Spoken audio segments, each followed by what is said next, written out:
Hey guys, tonight we slip into a place where the air tastes like cold iron and sea salt, and where your breath makes its own tiny ghosts in the dark.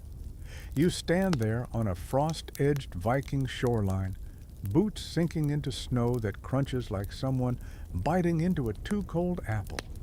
The horizon is that grayish blue that only winter knows, and somewhere out there, past the churning ice-patched waves, ravens wait to lead you, places you probably won't survive if you go alone.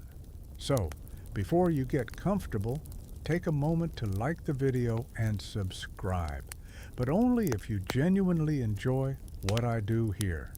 And if you're listening right now, seriously, check the clock, check your window, drop your location and local time in the comments so I can see where everyone's tuning in from. Now, dim the lights, maybe turn on a fan for that soft background hum, and let's ease into tonight's journey together. You step forward, the snow squeaking underfoot, and you can't help noticing how quiet the world feels, as if the land itself is holding its breath. That's the thing about standing in Viking territory. Even the silence has personality. It hums faintly, like a giant old freezer trying its best not to collapse. Nearby, a raven, glossy black with those judgmental little eyes, perches on a driftwood stump, watching you like it knows everything you've ever Googled. You try to look dignified, which is difficult when you're wearing 3 layers and still shivering like a phone on low battery. The bird caws once, which you decide to interpret as welcome rather than "you look lost." The Vikings believed ravens could sense the direction of land long before people could see it. That's a mainstream historical fact you can comfortably impress someone with at brunch, right before they regret asking about your interests. But the truly quirky tidbit is that ravens weren't just pets or mascots. They were practical instruments. The Norse word hrafn might as well translate to GPS with feathers. And as you stand there, breathing in the sea's sharp chill, you can almost feel how urgent this knowledge must have been when a longship full of tired sailors was counting on the flick of a wing to find safety. A gust of icy wind brushes past, and you tuck your chin deeper into your cloak. It's not a fancy cloak. It's more like something thrown together in the clearance aisle of the 9th century. Snowflakes pepper your eyelashes. Somewhere behind you, the frozen grass whispers against itself in the breeze. It's so easy to picture a ship pushing off from this very shore centuries ago, its hull groaning as if complaining about its life choices. You imagine the rowers, wide-shouldered and serious, trying to act stoic, while secretly wondering if the raven they packed is actually having an existential crisis about being asked to navigate the North Atlantic. You wander a little closer to the water, the icy surf slapping the rocks with the enthusiasm of a toddler who's just discovered puddles. Your breath fogs the air. Farther out, chunks of sea ice bob like lazy white turtles. The raven on the stump hops once, twice, then launches itself into the sky with the confidence of someone who always knows exactly where they parked their car. Whether Vikings trained their ravens or just hoped for the best, historians still argue whether sailors relied more on the birds or on their own instincts. Debates continue, fueled by scholars who have definitely never tried releasing a raven in a storm and hoping it comes back with directions. A thin blade of sunlight slips between clouds just long enough to illuminate the icy shoreline. The light makes the frost sparkle like someone tossed a handful of glitter, which is ironic because Vikings were not exactly the glitter aesthetic type. You plant your hands on your hips, partly for warmth, partly because it makes you feel like you know what you're doing. Spoiler, you don't. But neither did anyone stepping into a longship for the first time, so you're in good company. Your fingers sting from the cold, and you rub them together. Over your shoulder sits a cluster of low wooden structures, sod roofs blending into the snowy rises. Smoke curls lazily from a chimney, though the smoke smells more like burning something we hope counts as fuel than the cozy fireplace scent you might wish for. You can imagine the bustle inside. Sailors preparing gear, gathering food, sharpening tools, and occasionally arguing about whether the Raven should be fed more fish or whether it's getting too spoiled to perform its job. One guy, there's always one, insists the Raven understands human speech perfectly and is just being dramatic. You'd believe it if you could see the way this stump raven tilts its head like it's judging your posture. You shift your weight, the wooden planks of a small pier creaking beneath you. The ocean breathes slowly, in and out, like a beast sleeping under ice. You wonder how anyone decided this was a reasonable place to launch a journey. But that was the Viking charm. They looked at an environment that basically screamed permafrost and danger and said, "Cool, let's explore further." It's the kind of confidence you wish you had at work when the group project goes sideways. Another raven circles overhead now, drifting on the gusts. Maybe it's scouting. Maybe it's complaining about the cold. Maybe it's just trying to remember if it left snacks in the nest.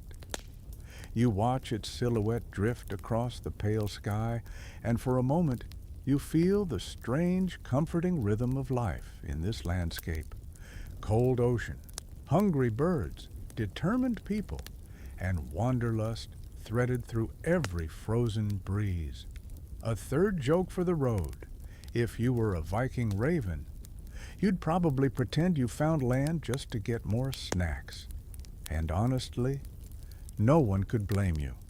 You move closer to that driftwood stump, brushing your gloved fingers across its weathered surface. The raven hops aside politely, which is unusual for a creature that often behaves like it pays rent here. Its feathers shift with a soft whisper, almost like parchment pages turning.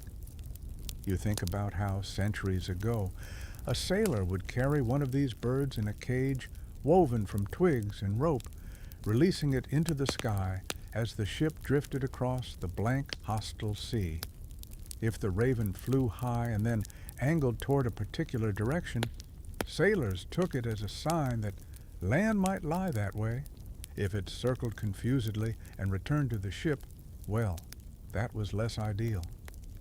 The ocean sprays your face with cold droplets, nature's way of telling you that you are absolutely not dressed for this.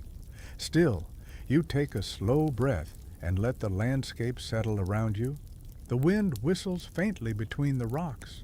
The raven caws again. The sky hangs low and heavy, as if getting ready to snow all over your hopes and dreams. And yet, you feel entirely at ease here. The simplicity of the scene, cold, quiet, raven, sea, wraps around you like a blanket. This is where the journey begins, standing at the threshold of frozen water, waiting for a bird to point the way. You slip through the curtain of cold air and into the longhouse, grateful for even the faintest trace of warmth. The doorway creaks behind you, as if complaining about its workload, and you take a moment to let your eyes adjust to the dim interior. Smoke coils lazily beneath the rafters, leaking from a central hearth that glows like the last ember of a stubborn campfire. The place smells of wood smoke, wool, and stewing fish, basically the Viking version of a cozy candle, if cozy candles were legally required to smell slightly questionable. You make your way forward, boots tapping on the wooden floor as shadows stretch along the walls. The light flickers over carvings, dragons, knots, curling shapes that seem to move when you're not looking directly at them. A couple of warriors sit near the fire, hunched over bowls of something so thick it might legally count as a building material. They give you a nod that reads, "Yes, we see you, and no, we're not moving closer to the fire to make room." You settle in at a spot where the heat brushes your face but doesn't singe your eyebrows. That's the thing about longhouses. They always look warmer from the outside. Inside, it's like the building is trying its best, but has never fully committed to the idea of insulation. The murmurs around you grow clearer. Quiet conversations about weather, winds, and the kind of sea ice formations that can ruin your day faster than stepping on a Lego. This is where sailors learn the lore passed down through generations. Knowledge you can't exactly jot down in a notebook because it comes in half-remembered sayings and metaphors about waves with personalities. One old sailor traces lines in the ash with a stick, describing how, at certain times of year, you can read the color of the sky at dawn to predict whether a storm is brewing. It's a mainstream fact that Vikings relied heavily on environmental cues, especially the way wind patterns changed around Iceland and Greenland. A younger warrior leans against a support beam, adding that he once saw an elder determine direction by the taste of the air. It sounds like a fringe tidbit someone might use to impress a date, but you can't deny the man seems sincere. You take a tiny breath, wondering whether the air tastes like west or whether your palate needs serious training. As you listen, a pot boils over with a soft hiss, sending steam drifting upward. A woman tending it mutters something about the pot choosing violence tonight. You smirk. Even in the Viking age, cookware had attitude. Someone passes you a carved wooden cup of something warm. You take a cautious sip. It's sour, smoky, and slightly sweet. Basically, a drink that can't make up its mind. Still, it spreads heat through your chest. And for a moment, you forget your fingers were dangerously close to freezing off outside. The men near the fire begin arguing, not angrily, just passionately, in the way people debate movies now. The topic? Whether ravens always know where land is or whether they sometimes get distracted by shiny things. Historians still argue whether Vikings over-relied on these birds or whether the stories of raven-guided voyages have been exaggerated by later sagas. Listening to these sailors, you suspect both could be true. Ravens are smart enough to perform navigation magic, yet also chaotic enough to abandon the ship because they spotted a snack on a wave. Honestly, relatable energy. You shift as the fire crackles, little sparks dancing upward. Shadows flicker across the faces around you, and you notice how everyone leans into the conversation as though absorbing every word. That's what happens in a longhouse. Knowledge passes mouth to ear, molded by memory, shaped by voices that have survived cold winters and rough voyages. There's something comforting about it, like the world outside may be frozen and unforgiving, but inside people still trade stories like currency. The walls creak when the wind hits them, making the whole house sound like it's groaning about the weather. One of the older sailors chuckles and says the longhouse is complaining because a storm's coming. You raise an eyebrow. He insists the building always knows. This may or may not be a real historical method of forecasting, but hey, if your roof has survived this many winters, maybe you trust its instincts. A dog wanders by, sniffs your boot, and decides you are not interesting enough to continue investigating. You feel mildly offended, but choose not to take it personally. The dog's priorities likely revolve around food and attention from whichever human currently seems least busy. Someone picks up a lyre and plucks a soft, wandering tune. It's simple, repetitive, and hypnotic, the kind of music that feels like it's weaving itself into the smoke drifting overhead. You let the sound wrap around you warm and steady, a little reminder that life here isn't all icy voyages and looming danger. People gather, they eat, they argue, they rest. And before every journey, these moments of calm matter more than anyone admits. A warrior at the far end of the room clears his throat dramatically, the universal sign for, "I'm about to say something that sounds wise." He begins telling a story about a ship that tried to cross early in the season using a raven that kept returning immediately, signaling open water all around. According to him, the captain insisted on rowing anyway, convinced the bird was lazy. After days of drifting without direction, they finally spotted land, but only because the raven had grown annoyed and started screaming until they followed its flight. You're not sure whether the story is historically accurate, but you kind of admire the sassiness he's given the bird. 3 gentle jokes so far? Let's check. Cookware choosing violence, shiny thing distracted ravens, and now a shouty direction-giving bird. You're on track. Good job, subconscious. The warmth starts sinking deeper into your bones. Your eyelids grow a little heavy, not enough to sleep, just enough to soften the edges of the world. The conversations around you blend into a low hum, like waves against a hull. You imagine these sailors absorbing every piece of lore tonight so that tomorrow, when they step onto their long ship, they'll carry hundreds of years of experience in the back of their minds.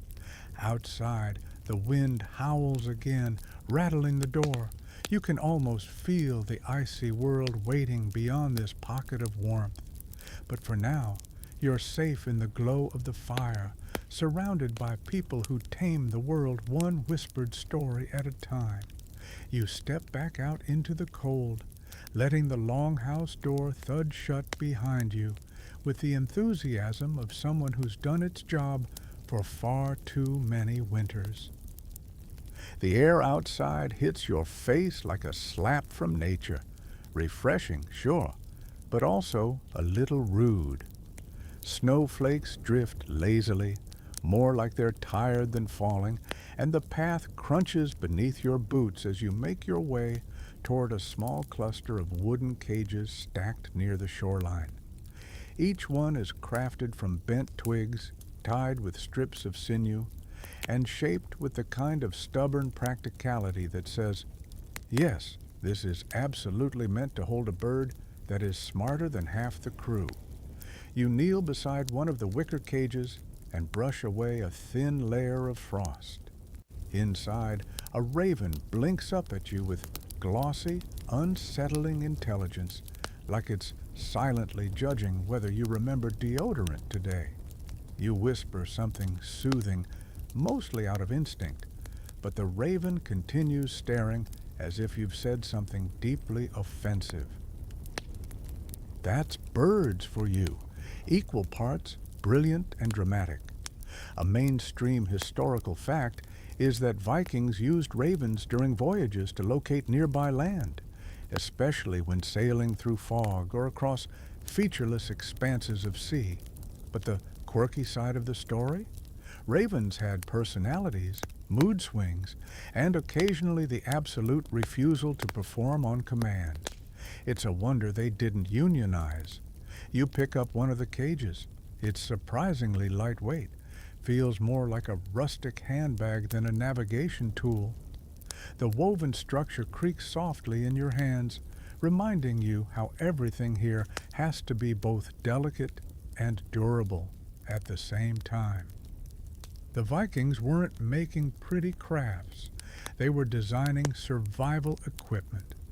And right now, as you study the intricate pattern of twigs, you realize how much faith sailors placed in these little constructions, trusting that each loop and knot would hold when the ship lurched through icy swells. Next to you, a young sailor approaches with a bundle of fresh rope slung over his shoulder. He grins through a bushy beard that looks like it could double as a winter scarf, and says something about how the ravens get restless before a voyage. You glance into a nearby cage and notice the bird pacing, tiny quick steps like it's hyping itself up for a big performance.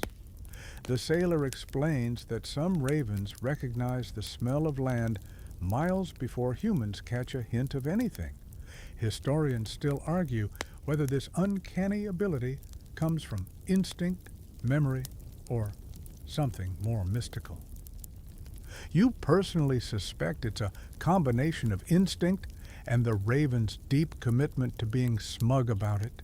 The sailor hands you a strip of cloth and motions for you to help line the bottom of one cage. Apparently, the birds travel better when their tiny feet don't freeze to the floor. Completely reasonable, honestly. As you work, the raven inside tilts its head and lets out a quick, sharp croak. You freeze, suddenly wondering whether this is approval or a threat. The sailor laughs and reassures you. That's just the bird saying it's hungry.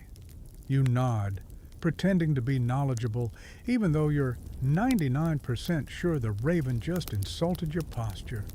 A larger cage sits nearby, big enough for a particularly commanding raven who seems to hold seniority in whatever bird hierarchy exists. It watches you like a manager evaluating an employee's performance. You give it a small, awkward salute because that feels safer than ignoring it. As you move from cage to cage, adjusting straps and checking knots, you start to notice the craftsmanship involved. Each piece of wood has been bent carefully, soaked and shaped to hold its curve without snapping. You run your fingers along the grain, feeling the smoothness where a craftsman shaved the edges clean. It's beautiful in a humble, functional way, like a tool designed by someone who knows exactly what the ocean can do to a ship and what a raven can do to a rope if left unsupervised. One of the older sailors approaches, holding a small pouch of dried fish. He leans in to feed the largest raven, which accepts the offering with a dramatic flourish, flapping its wings as though performing for an invisible audience. You raise an eyebrow. Does it always do that? The sailor sighs. Only when someone new is watching. Hey, third joke landed. You lift another cage and help carry it toward the ship, resting in the shallows. The hull looms above you, streaked with ice where spray has climbed up the sides. You imagine the cages being tucked into sheltered corners of the deck, lashed securely to prevent being knocked about during the voyage. The idea of releasing one into the air over endless gray water feels strangely magical, like flipping a coin and hoping fate is feeling generous today. As you walk, the crunch of snow beneath your feet syncs with the rhythmic pecking from inside one cage. The raven seems impatient, tapping at the twigs with the confidence of someone knocking on a door because they absolutely know you're home. You give the cage a gentle bounce which earns you a brief, offended squawk. You apologize instinctively, even though it's a bird, and the bird absolutely does not care. Nearby, two sailors argue about the proper way to tie the carrying straps. One insists you should double knot everything because storms have opinions. The other says that tying too tightly makes the ravens irritable. You don't want to weigh in, mostly because you value your fingers, but their debate highlights something fascinating. Even in a world built on strength and daring, success often hinged on small, precise details. A knot too loose or a bird too stressed could shift the odds on a voyage. As you finish securing the last cage, snow begins to fall again, tiny, soft flakes swirling like ash. You wipe some from the cage and hold it steady as another sailor inspects your work. He nods approvingly. The birds will be happy, he says, though you're not sure happiness is a priority in raven psychology.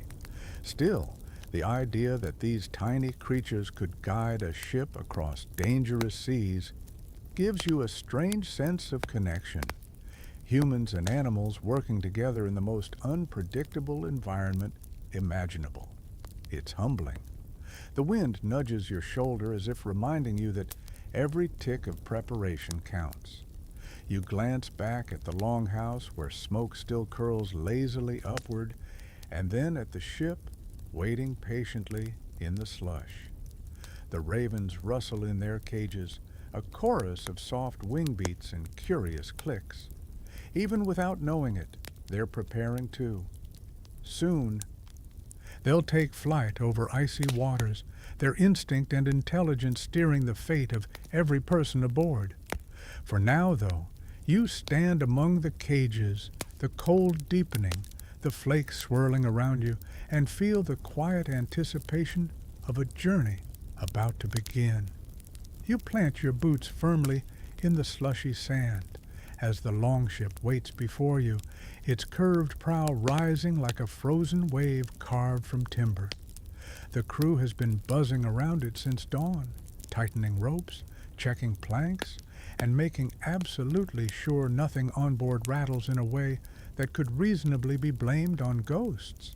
The shoreline crackles with crusted ice, and the tide hisses quietly, like it's whispering, "Are you sure you want to do this?"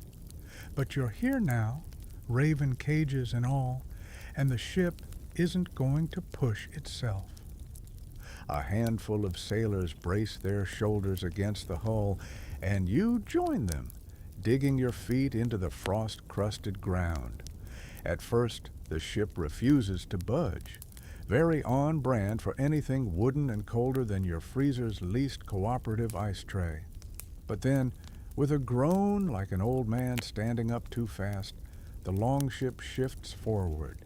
You push harder, feeling the weight slide across wet sand until its keel meets the icy shallows with a splash. Cold water jumps onto your shins, and you instantly regret not wearing something thicker than Viking casual. The crew climbs aboard with the practiced ease of people who've been doing this long enough to develop both skill and knee problems. You grab the side rail and haul yourself up, boots thudding onto the deck. The first thing you notice is the cold. Not just winter cold, but the kind of cold that sneaks into your clothes and files a change of address form. You pull your cloak tighter, though the wind still finds its way in with annoying determination. The ship bobs gently, its wooden ribs creaking. One sailor nudges you toward a seat at the gunwale, and you settle in as the others begin rowing, dip by dip, slicing through the gray water. Ravens rustle anxiously in their cages, shifting their weight, feathers brushing against wicker.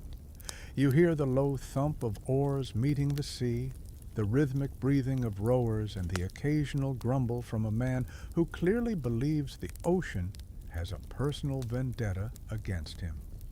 A mainstream historical fact comes to mind. Viking longships were designed for both speed and flexibility, capable of slicing through waves or gliding up shallow rivers. You feel that versatility now as the ship shifts from choppy surf to smoother water.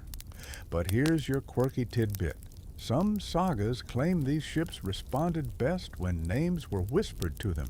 Yes, ships had names, personalities, and in some cases, the kind of emotional baggage usually assigned to fictional characters.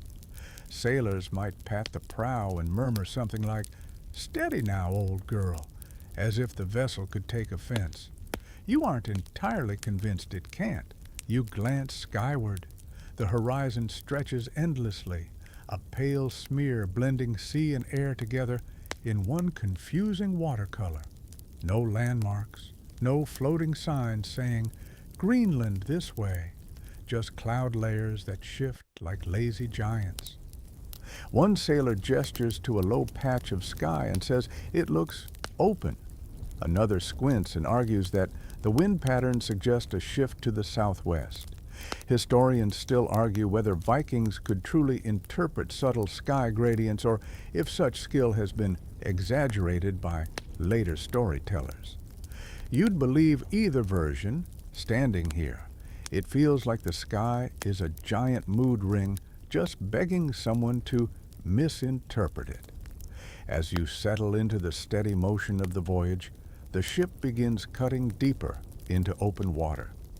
The shoreline shrinks behind you, the longhouse becoming a tiny smudge, then disappearing entirely. The world narrows to sea, sky, and the faint chorus of raven muttering. A sailor nearby taps one of the cages lightly. The raven inside responds with a look that clearly says, "Touch my house again, and I will peck your soul." Above you, the sail unfurls. It snaps loudly in the wind, so loud it startles you into clutching the rail, which earns a couple of amused snorts from nearby rowers. The sail balloons out, catching the breeze, and the ship surges forward with renewed speed.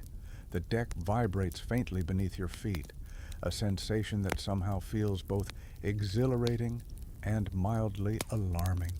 You take a slow breath, letting the salt-heavy air fill your lungs. It's sharp, fresh, and slightly painful, like inhaling a mint that went to private school. Your eyes water from the sting of cold. Your cheeks feel tight. Your brain insists this is fun, though your face would like a second opinion. A sailor next to you adjusts his fur-lined cap and leans closer. "Watch the ravens," he murmurs. "They know before we do." You nod and glance toward the cages. The birds certainly seem alert, heads swiveling, feathers puffing slightly as they shift their stance. It's easy to believe they can sense land or weather, even at this early stage. They look like tiny, feathery meteorologists, though significantly more judgmental than any you've seen on TV.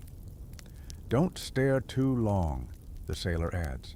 "They take it personally." You blink. He's joking. Probably. Hard to tell with Vikings. Snowflakes begin to fall, drifting onto the deck in lazy spirals. Some melt instantly. Others cling stubbornly to ropes and shields. A few land on your hair, immediately reminding you that your head is not waterproof. The crew doesn't seem bothered. One man even sticks out his tongue to catch a snowflake, except the wind miscalculates and he ends up tasting cold rope instead. He pretends it didn't happen. No one acknowledges it. You're all being polite. The ship continues forward, slicing through patches of thin ice that crackle like breaking glass. The raven cages sway slightly with every shift of the hull. A man near the prow lifts a gloved hand to check wind direction, his face set in concentration.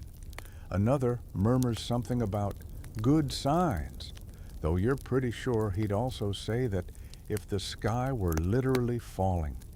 You feel the rhythm of the sea beneath you, steady, cold, powerful. The longship glides across it like a stubborn sled dog on frozen ground. You lean back a little, letting the motion carry you. And you can almost imagine how this must have felt centuries ago.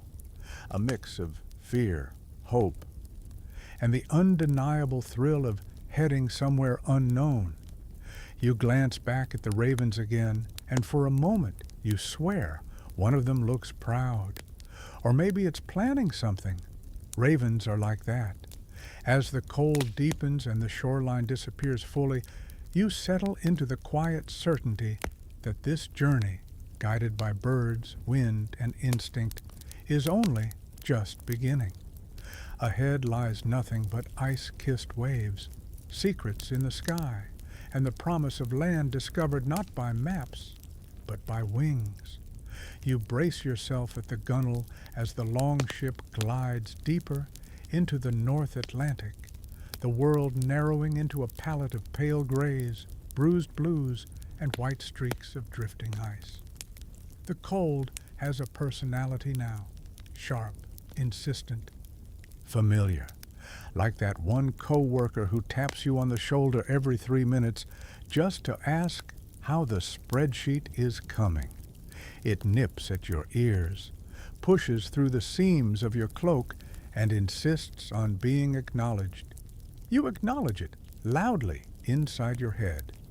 The ship cuts forward, and soon you notice something new in the landscape. Not land, not waves, but shapes.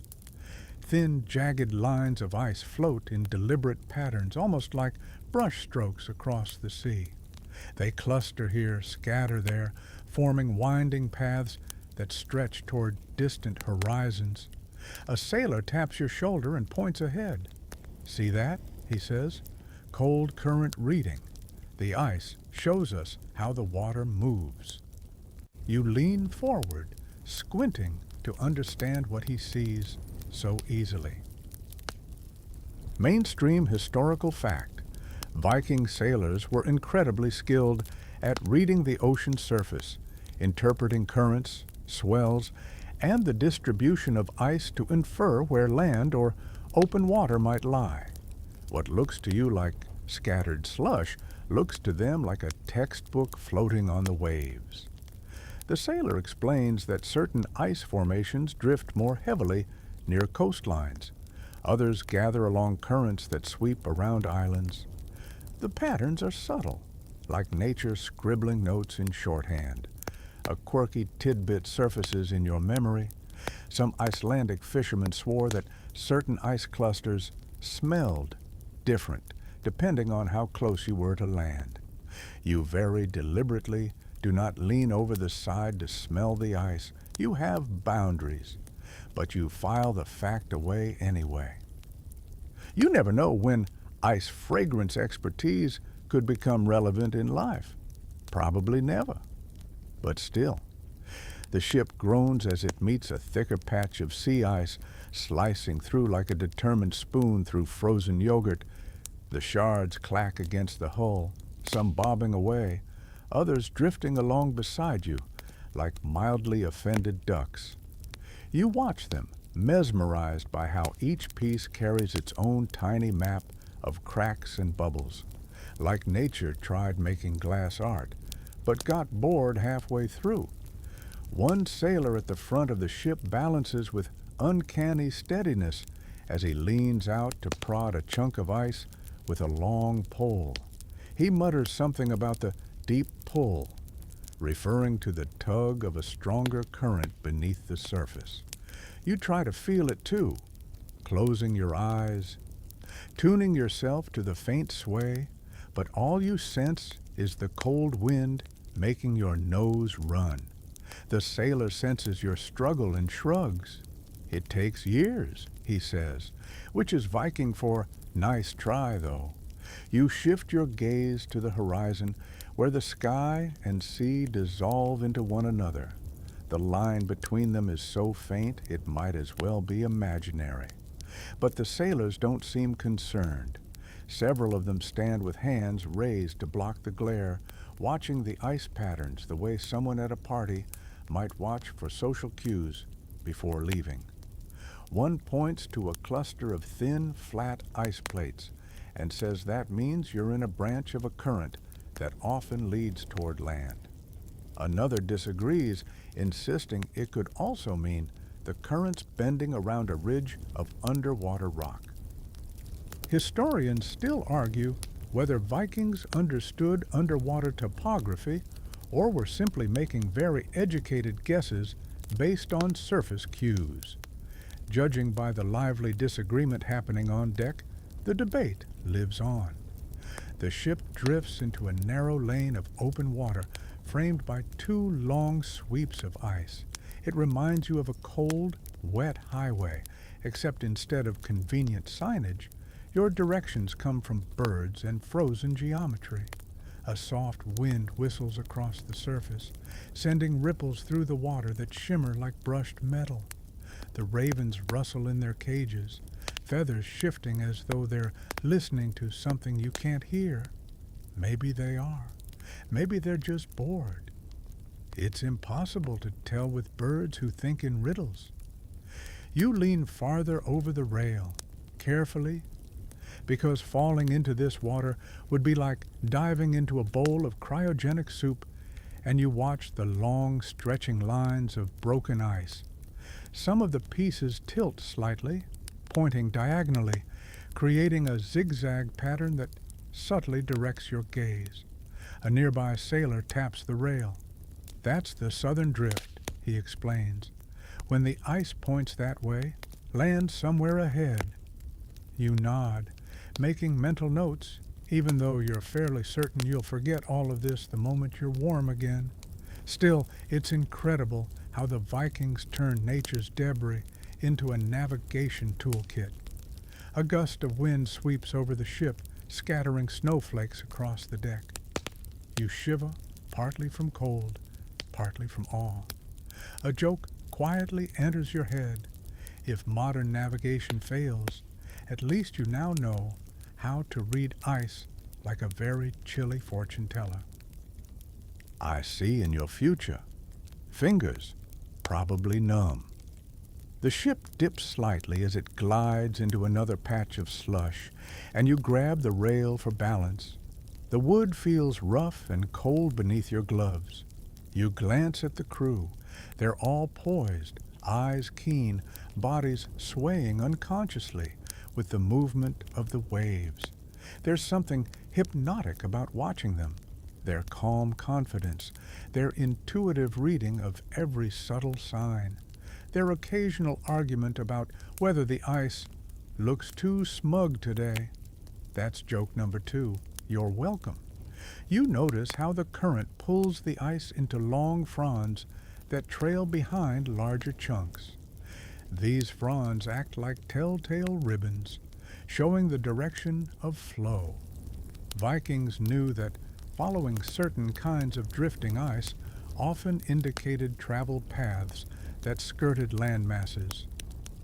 You marvel at the idea. People navigating a hostile sea by trusting the behavior of frozen water. It's so simple, yet so wildly impressive. You crouch near one raven cage, listening to the soft tapping coming from within. The bird seems restless, hopping from one side to the other. The sailor beside you watches it thoughtfully. When the ice thins, he says, they start to feel the wind differently. You almost laugh. It sounds like he's describing a coworker who gets weird just before a big announcement.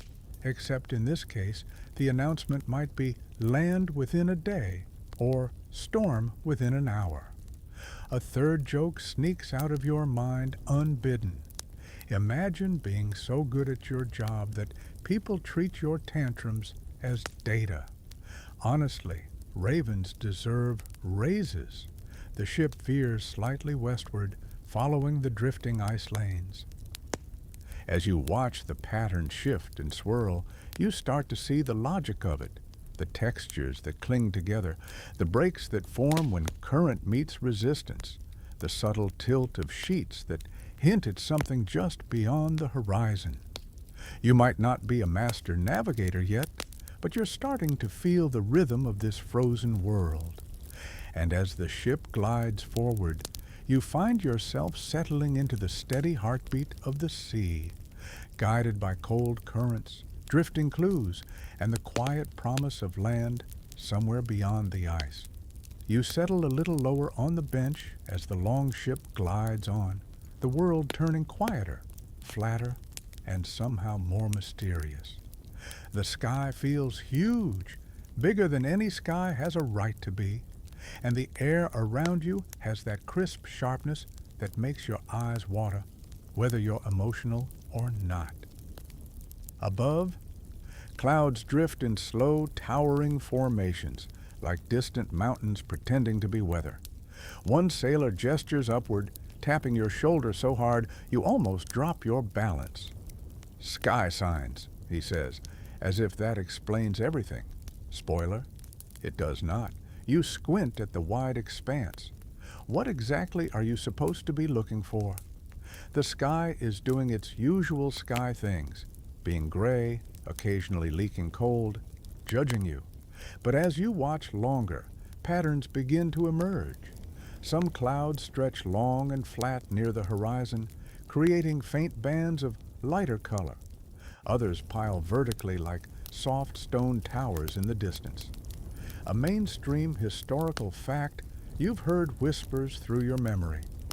Vikings relied heavily on these shapes and their shifts, reading them as signals of wind direction, pressure changes, and even distant land.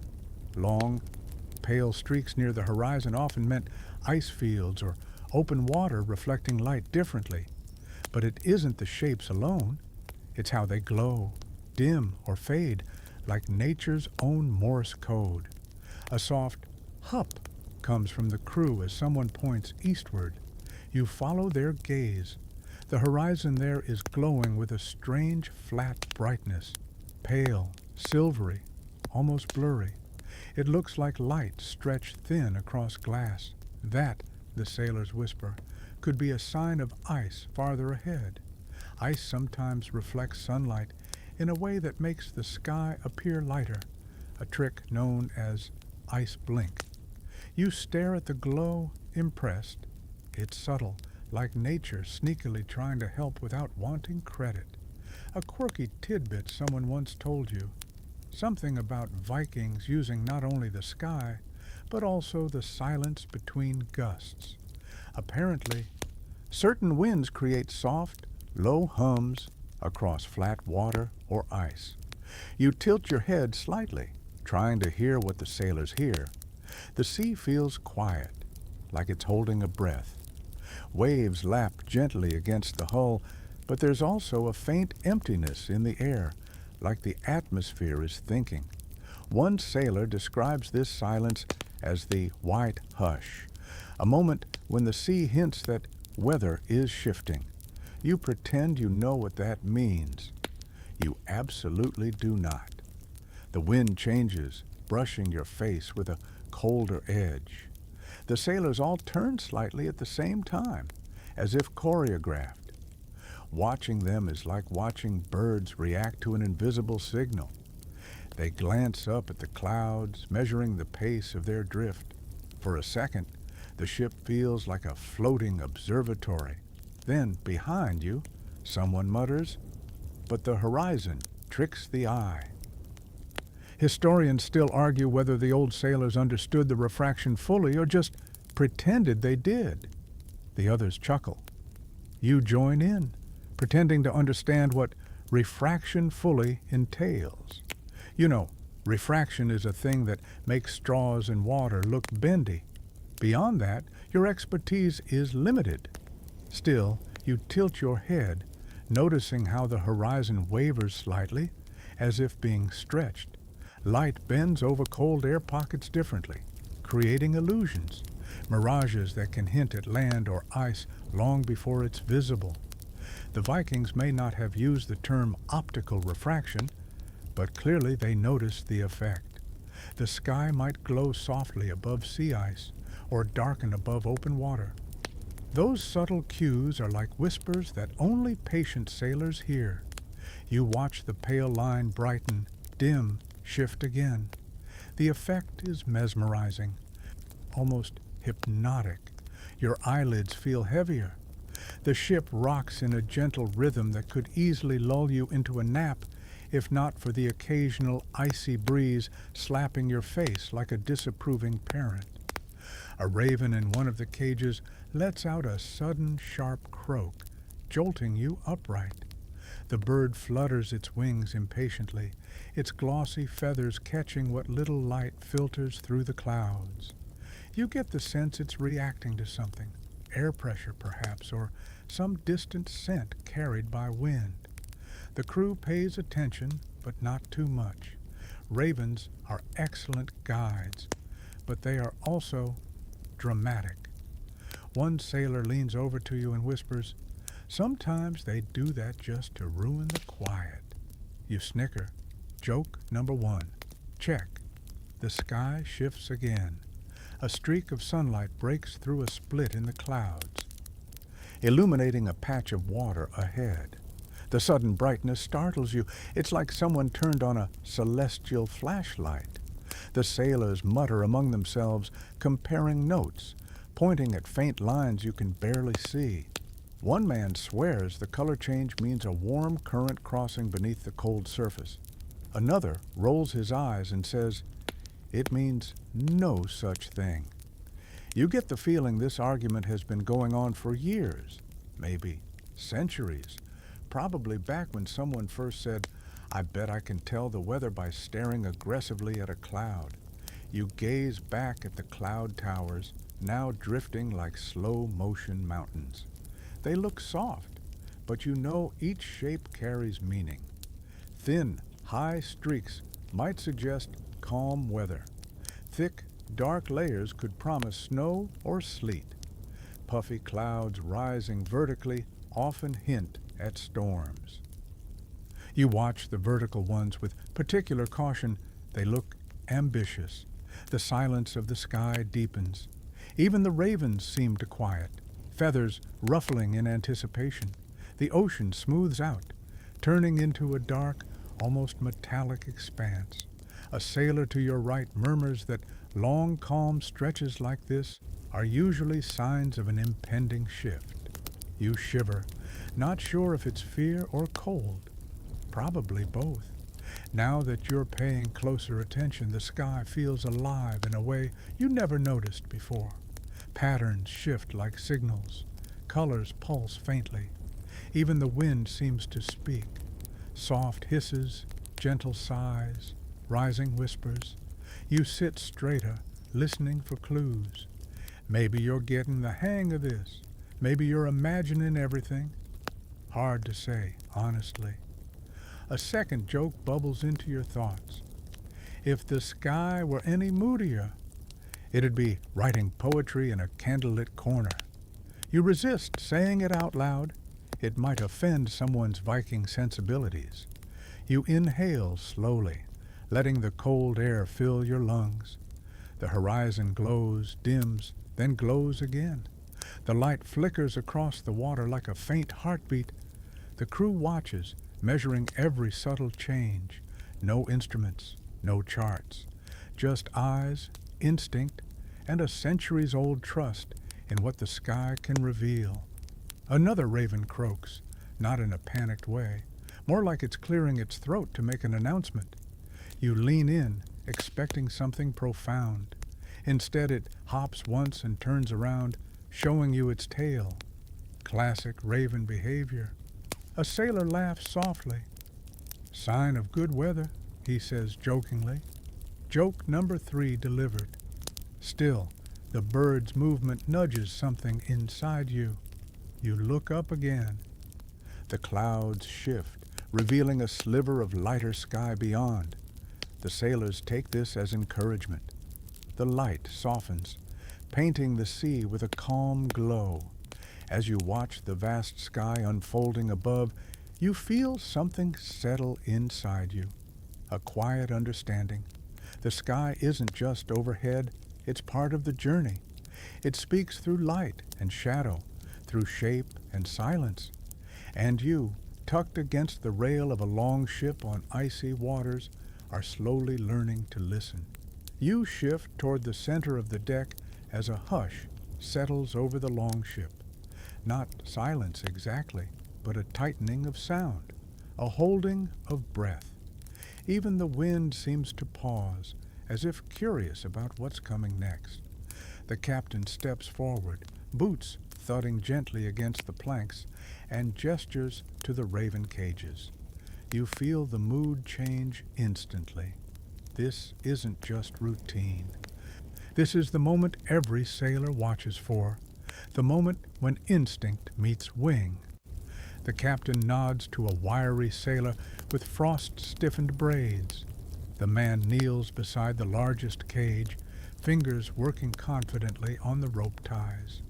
You crouch too, watching as he loosens the knot and lifts the wicker lid. Inside, the raven shifts with a whisper of feathers, turning its glossy head to inspect the open sky. It looks hesitant at first, as if reconsidering its life choices.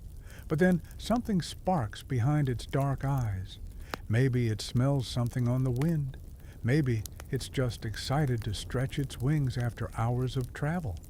Birds, like people, can be unpredictable. The raven hops to the cage's edge.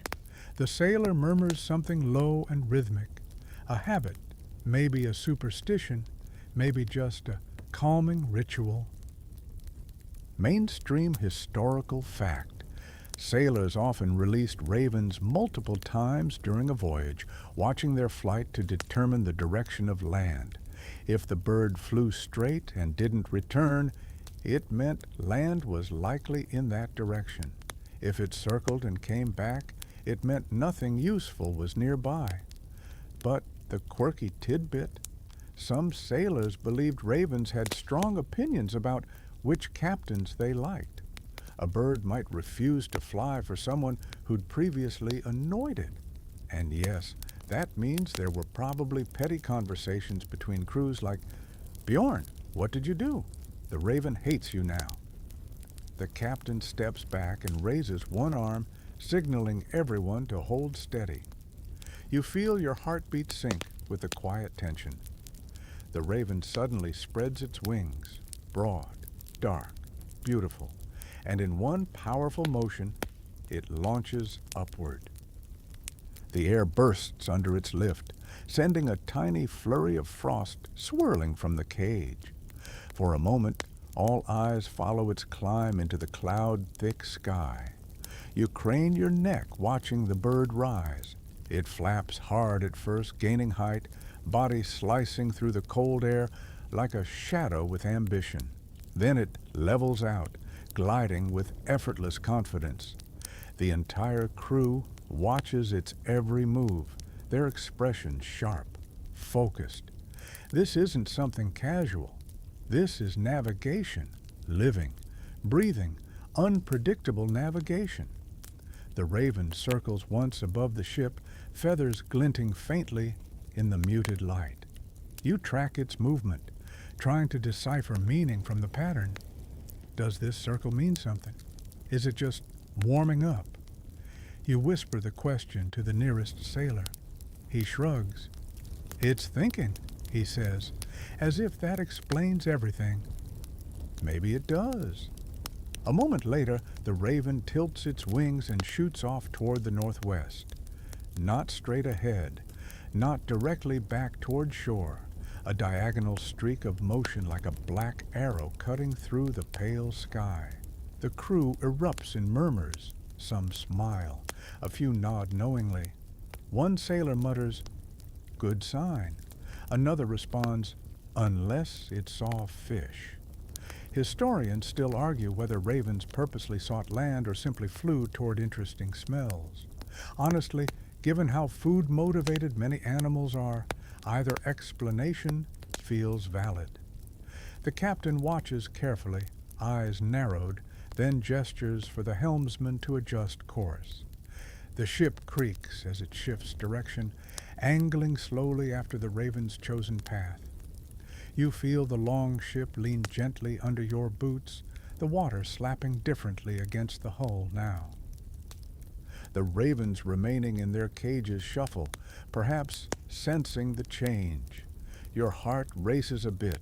This is it, the moment you let a bird decide where an entire ship travels next. It's both awe-inspiring and slightly terrifying. Kind of like using your phone's autocorrect to finish a crucial email. The released raven grows smaller in the distance, a speck of ink against pale sky. You watch it push onward, wings beating steadily. Sometimes it dips lower, barely visible against the gray. Other times it soars high, silhouetted like a tiny omen. You imagine its view from up there, endless waves, drifting ice, faint scents carried on the wind, clues only a creature tuned to the wild can interpret. A sailor behind you nudges your shoulder. If it doesn't circle back within a quarter hour, we follow. You nod. Though your throat feels tight with anticipation, you've barely wrapped your mind around the idea of trusting ravens with navigation, and now you're following one into who knows what. But there's something magical about it too. Primitive, instinctive, deeply human. Minutes stretch out. The raven streaks farther. The ship keeps pace as best it can. The helm shifts again. You feel the wind angle differently against your face, brushing your cheeks with icy fingers.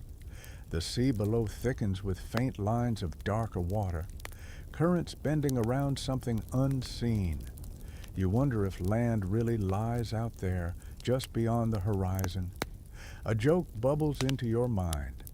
Imagine explaining this to someone in the future. GPS? No. We have the world's grumpiest feathered navigation intern. You grin to yourself. Joke number one, logged. The raven dips suddenly, almost vanishing. A few sailors inhale sharply. You grip the railing, worried it's lost. But then, with casual drama worthy of a stage performance, it rises again, circling once, not toward the ship, but around something invisible ahead. A pattern, a sign. One sailor murmurs, "It smells earth." Another adds, "Or fish." The debate continues, soft but spirited. The bird continues on its course, unwavering. The captain gives a low command, and the ship picks up speed. Oars dip. The sail flutters, catching a cooperative gust.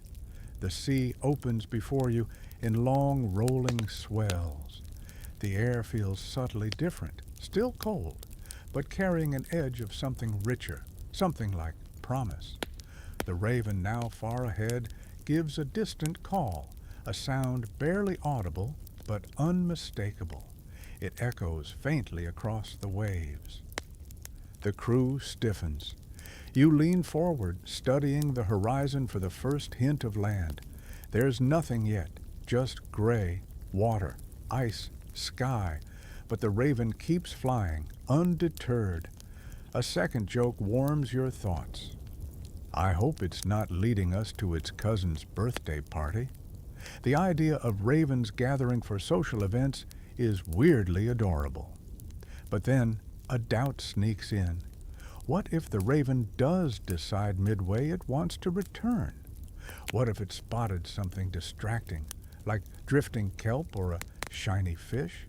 What if it's simply in the mood to flex on humans? Another sailor reassures you. If it circles back, he says, we try again. Birds don't lie, but they do get confused. You watch the bird's dark form, now little more than a speck. Every beat of its wings feels like a clue. Every shift in its angle feels like fate steering the ship. And slowly, a realization sinks into your bones. This isn't navigation by certainty. This is navigation by trust. A third joke pops into your head, soft, sleepy, inevitable. I really hope the raven studied the map before we left. But deep down, you know the truth.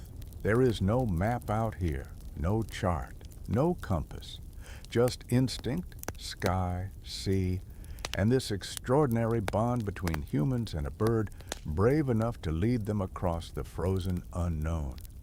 And as the ship follows the raven's fading silhouette, you feel something ancient stirring inside you, the sense of stepping into a mystery far older than any written tale, guided by wings that have known these skies long before you ever stood here.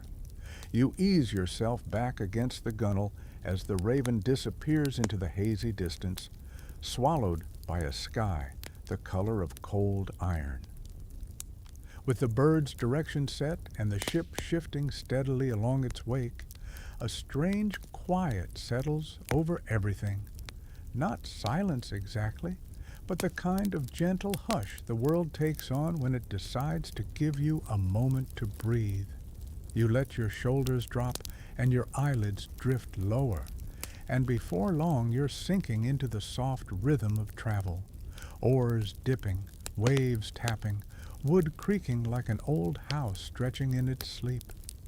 The sea has calmed to a slow roll, as though it too wants a nap. The longship rides the swells like a cradle, up, down, steady enough to lull even the most alert minds toward drowsiness. Your head tips forward for a moment, and when you blink back awake, a sailor smirks knowingly. "Mid-sea drifts," he says, gesturing at the glassy water. "Makes everyone soft." You shrug. Pretending you were definitely not about to fall asleep. Absolutely not. You were simply examining your boots with immense focus. You shift your gaze outward. The horizon melts into a soft blur, the sea turning the muted blue of pressed linen. Patches of kelp drift lazily alongside the hull, rising and falling with the water's pulse. Mainstream historical fact. Vikings often used floating kelp beds as navigation clues. Certain species cluster closer to land, while others drift in deeper waters carried by specific currents. To them, these seaweed mats weren't random debris. They were signposts. But here's your quirky tidbit. Some sailors believed kelp whispered when land was near, rustling faintly against the hull like it had gossip to share. You lean closer, listening. All you hear is wet slapping. Maybe you're not fluent in seaweed yet. The longship glides through a field of drifting kelp strands shaped like long, soggy ribbons. A sailor leans over and scoops one up, twirling it between his fingers. "This one travels north," he mutters. "Good sign." He tosses it back into the water, where it resumes floating aimlessly with the vibe of a creature that hit snooze one too many times. The ravens still in their cages have grown quiet, though occasionally one gives a soft croak as if commenting on the scenery. They sway gently with the ship, feathers fluffing and settling in a slow rhythm. You watch one lean its head against the wicker slats like it's dozing too. For a brief moment, you feel kinship with the bird. You too could nap in a basket if it meant getting out of the wind. Another swell lifts the ship. It's not dramatic, more like the ocean shrugging, but you feel the shift all the way through your body. You let the movement carry you, rocking you in a slow, soothing cadence. The sailor next to you chuckles. "Don't fight the sea," he says. "She likes to carry you." You nod, though a quieter part of your brain whispers that being carried by the sea is only comforting until she decides to drop you somewhere inconvenient. You glance southward, where a flock of seabirds wings past in a loose V-shape. Their white feathers flash against the gray sky, catching stray beams of light. The sailors watch them too. Seabirds often hint at nearby land, given their tendency to wander only so far from nesting cliffs. Historians still argue whether Vikings used these flight patterns deliberately or simply picked up the clues over generations without formalizing them. Either way, watching the flock weave effortlessly through the air makes you feel just for a moment, like nature is nudging you along the correct path. A lazy joke drifts through your thoughts. If those birds start turning back, I swear I'm following them home. Joke number 1 delivered. Your fingers drum against the wooden railing. The wood feels smooth in places, rough in others, worn by generations of hands just like yours, gripping it during moments of uncertainty and calm. You take comfort in that continuity, imagining how many travelers before you sat in this very spot, squinting at the horizon, trying not to get anxious about the absence of visible land. A gentle splash draws your attention downward. A clump of kelp bobs against the hull, dragging along until it slips beneath the ship. The scent of salt grows stronger, and the wind shifts, bringing a faint hint of something earthy. Or maybe you're imagining it. Hard to tell when the cold has already numbed half your sensory system. The sun attempts to break through the clouds, but only manages to tint the water with a soft silver shimmer. The surface ripples in delicate lines that crisscross and diverge like veins spreading through frost. The sailors start murmuring to each other again, this time about the shape of the swells. They argue whether the long rolling motions mean deeper ocean or whether the small peaks ahead suggest a crossing current. You lean in to listen, though the debate quickly becomes too detailed, full of wave terminology that sounds suspiciously made up. Still, it's clear these subtle differences matter. One sailor traces a line along the air with his finger. "See how the wave lifts twice?" he asks you. You nod as if absolutely. Yes, you have always known this. That means a heavy drift below, probably leading toward land. He says it so confidently that you actually look at the water again, half expecting a neon arrow pointing the way. But there's nothing, just waves doing wave things. A second joke surfaces. If the ocean could just label itself, that'd be great. You keep it quiet. The sea has feelings. Hours melt away. You lose track of time in the gentle motion of the ship, the soft murmur of the crew, and the rhythmic clack of loose ropes tapping against the mast.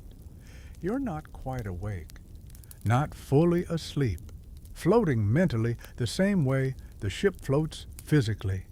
The air grows colder, but it's a lazy cold now, curling around your face like a sleepy cat, nudging for attention.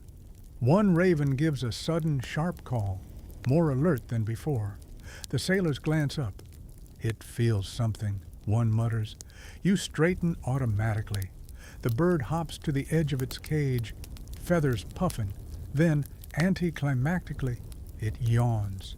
Yes, yawns. You pinch your nose with your glove and stifle a laugh. Joke number 3. Great, our magical navigation bird is sleepy. But even the yawn seems to shift the mood. The sailors take it as a good sign. Birds relax when the wind is steady and the current predictable. Maybe you're closer to somewhere, or maybe the raven is just bored. Hard to say. You sink deeper into your spot, letting everything blend into one soft, drifting moment. The rocking ship, the whispering kelp, the seabirds gliding overhead, the muted glow of a sky caught between winter and something like hope. And as the longship drifts onward across the cold, glassy sea, you feel a strange sense of calm settle inside you. This journey, guided by currents, birds, and intuition, is moving you forward whether you stay fully awake or not. The ocean cradles the hull, the ravens murmur softly, and for the first time since leaving the shore, the vastness around you no longer feels intimidating. It feels almost gentle. You tighten your grip on the gunwale as the world begins to shift, slowly at first, like the ocean is having second thoughts, and then, all at once, as if it abruptly remembered its job is to make your life interesting. A low rumble rolls across the water, the kind that vibrates faintly through your boots before you even hear the wind rising. The crew straightens, conversations die off. A sailor near the mast looks up sharply, squinting at a dark smudge forming along the horizon. "Storm-worn instincts," he mutters, and the phrase hangs in the cold air like breath made visible. You pull your cloak tighter against your neck. The wind sharpens, slicing through the air with a whistle that sounds suspiciously like a warning. The once gentle rocking of the ship becomes more energetic, the bow lifting higher as waves begin to thicken. You can almost feel the longship bracing, the wood flexing in anticipation. Somewhere behind you, a raven gives an annoyed croak, as if filing an official complaint about the weather. Same, honestly. The sky shifts rapidly, clouds darkening in thick, rolling layers, piling on top of each other like angry gray blankets. A mainstream historical fact. Vikings were adept storm sailors, navigating through brutal North Atlantic squalls with longships built to bend rather than break. Their vessels could ride over waves instead of fighting through them. But here's a quirky tidbit. Some sailors swore their joints, knees, elbows, shoulders, could predict storms more reliably than any sky sign. And yes, you glance around now and notice a few men quietly massaging their knees like they're reading weather forecasts from their own skeletons. The first gust hits hard, snapping your cloak open like a disgruntled flag. You stagger, catching a rope just in time to prevent an impromptu demonstration of person overboard. The crew moves quickly, tightening lines, securing cargo, and adjusting the sail. Commands are shouted, sharp but controlled. You marvel at how instinctively they work together, each motion fluid, practiced, and woven into the rhythm of the ship. The ravens ruffle violently in their cages, feathers puffing against the sudden cold. One hops anxiously from side to side, glaring at the storm like it has personal beef with it. The sailor beside you mutters, "They don't like the pressure shift." You nod. You don't like it either. Your stomach drops slightly as the longship dips into a swell and rises again with dramatic flair, like the ocean is showing off its choreography. The wind howls louder now, pushing strands of hair across your face. You shove them away only for them to slap right back, because the wind is absolutely not taking feedback at this time. Waves rise around you in uneven shoulders, slapping the hull with cold, rhythmic anger. Each impact sends spray into the air, freezing your cheeks instantly upon contact. You taste salt and ice, a combination that should probably be marketed as an artisanal seasoning.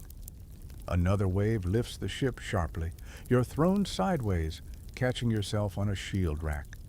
A sailor grabs your arm and grins as if this is just another lively Tuesday. "Storm will pass," he says cheerfully. You're not entirely convinced, but his nonchalance is infectious. These people grew up with seas like this. This is their backyard, their teacher, their challenge, and sometimes their rival. The sky rumbles, low and long. A flash of pale light flickers behind the clouds, lightning muffled by layers of moisture and mist. The sailors barely react. To them, this is manageable. To you, it's like riding a wooden roller coaster someone forgot to maintain. Another raven screeches, this time louder, wings thudding against its cage. You lean toward it instinctively, whispering something soothing, even though it's 99% likely the raven does not care, and the remaining 1% is judging your word choice. Joke number 1. Honestly, at this point, the raven might be comforting me. A heavy gust slams the sail, and the ship tilts so hard your heart leaps into your throat. The crew adjusts instantly, hauling ropes, leaning their weight into the tilt. The captain shouts a command that somehow carries even over the wind's roar. Slowly, the vessel straightens again, sliding over the wave like a stubborn sled refusing to flip. Your breath comes out shaky. You grip the railing tighter, knuckles whitening under your gloves. The wood is cold, slick with spray, but solid, like a reminder that you're still here, still upright, still moving forward. "This one's not bad," a sailor shouts over the wind, his voice breezy for someone whose hair is whipping sideways like an angry flag. "Last winter, we had a blow strong enough to knock the figurehead off a ship." You blink. That is not reassuring. But he continues anyway. "They found the figurehead 2 miles inland." Looked surprised. Joke number 2, unintentional on his part, but appreciated nonetheless. The waves continue swelling. The sky churns. The entire world seems to pulse with motion. And strangely, through the adrenaline and the cold and the very real possibility of becoming fish food, you start to feel something else creeping in, awe. Because even as the storm builds, the crew moves with an ease that borders on supernatural. They lean with the wind, brace with the swell, read the storm like it's an old friend who occasionally throws tantrums.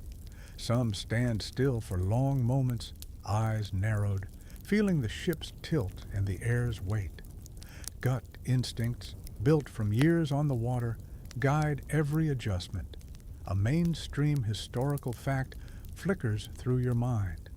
Norse sagas often praised sailors who felt the sea, those who could predict shifts without seeing or hearing anything obvious. Historians still argue whether these instincts came from subtle environmental cues or from sheer experience sharpened to a fine edge. Watching the crew now, soaked and focused and steady, you're inclined to believe a bit of both. A huge wave rolls toward the ship, dark and glassy, rising like a frozen hill. You brace instinctively. The ship rises, tilts, and then glides over the crest in a smooth arc. Your pulse thunders in your ears, but the sailors barely blink. One even hums casually. You resist the urge to ask him what playlist pairs well with impending storm energy. A third joke enters your brain, uninvited but needed. "If I survive this, I'm giving the ocean a 1-star review." The storm doesn't break completely.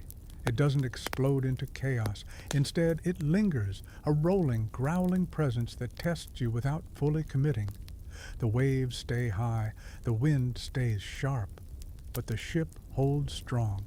The crew remains calm, and you, eventually, begin to breathe normally again. The ravens quiet down. One tucks its head under its wing. You envy it deeply. Little by little, the wind softens. The waves shrink from cliffs to hills. The clouds shift from furious to merely gloomy.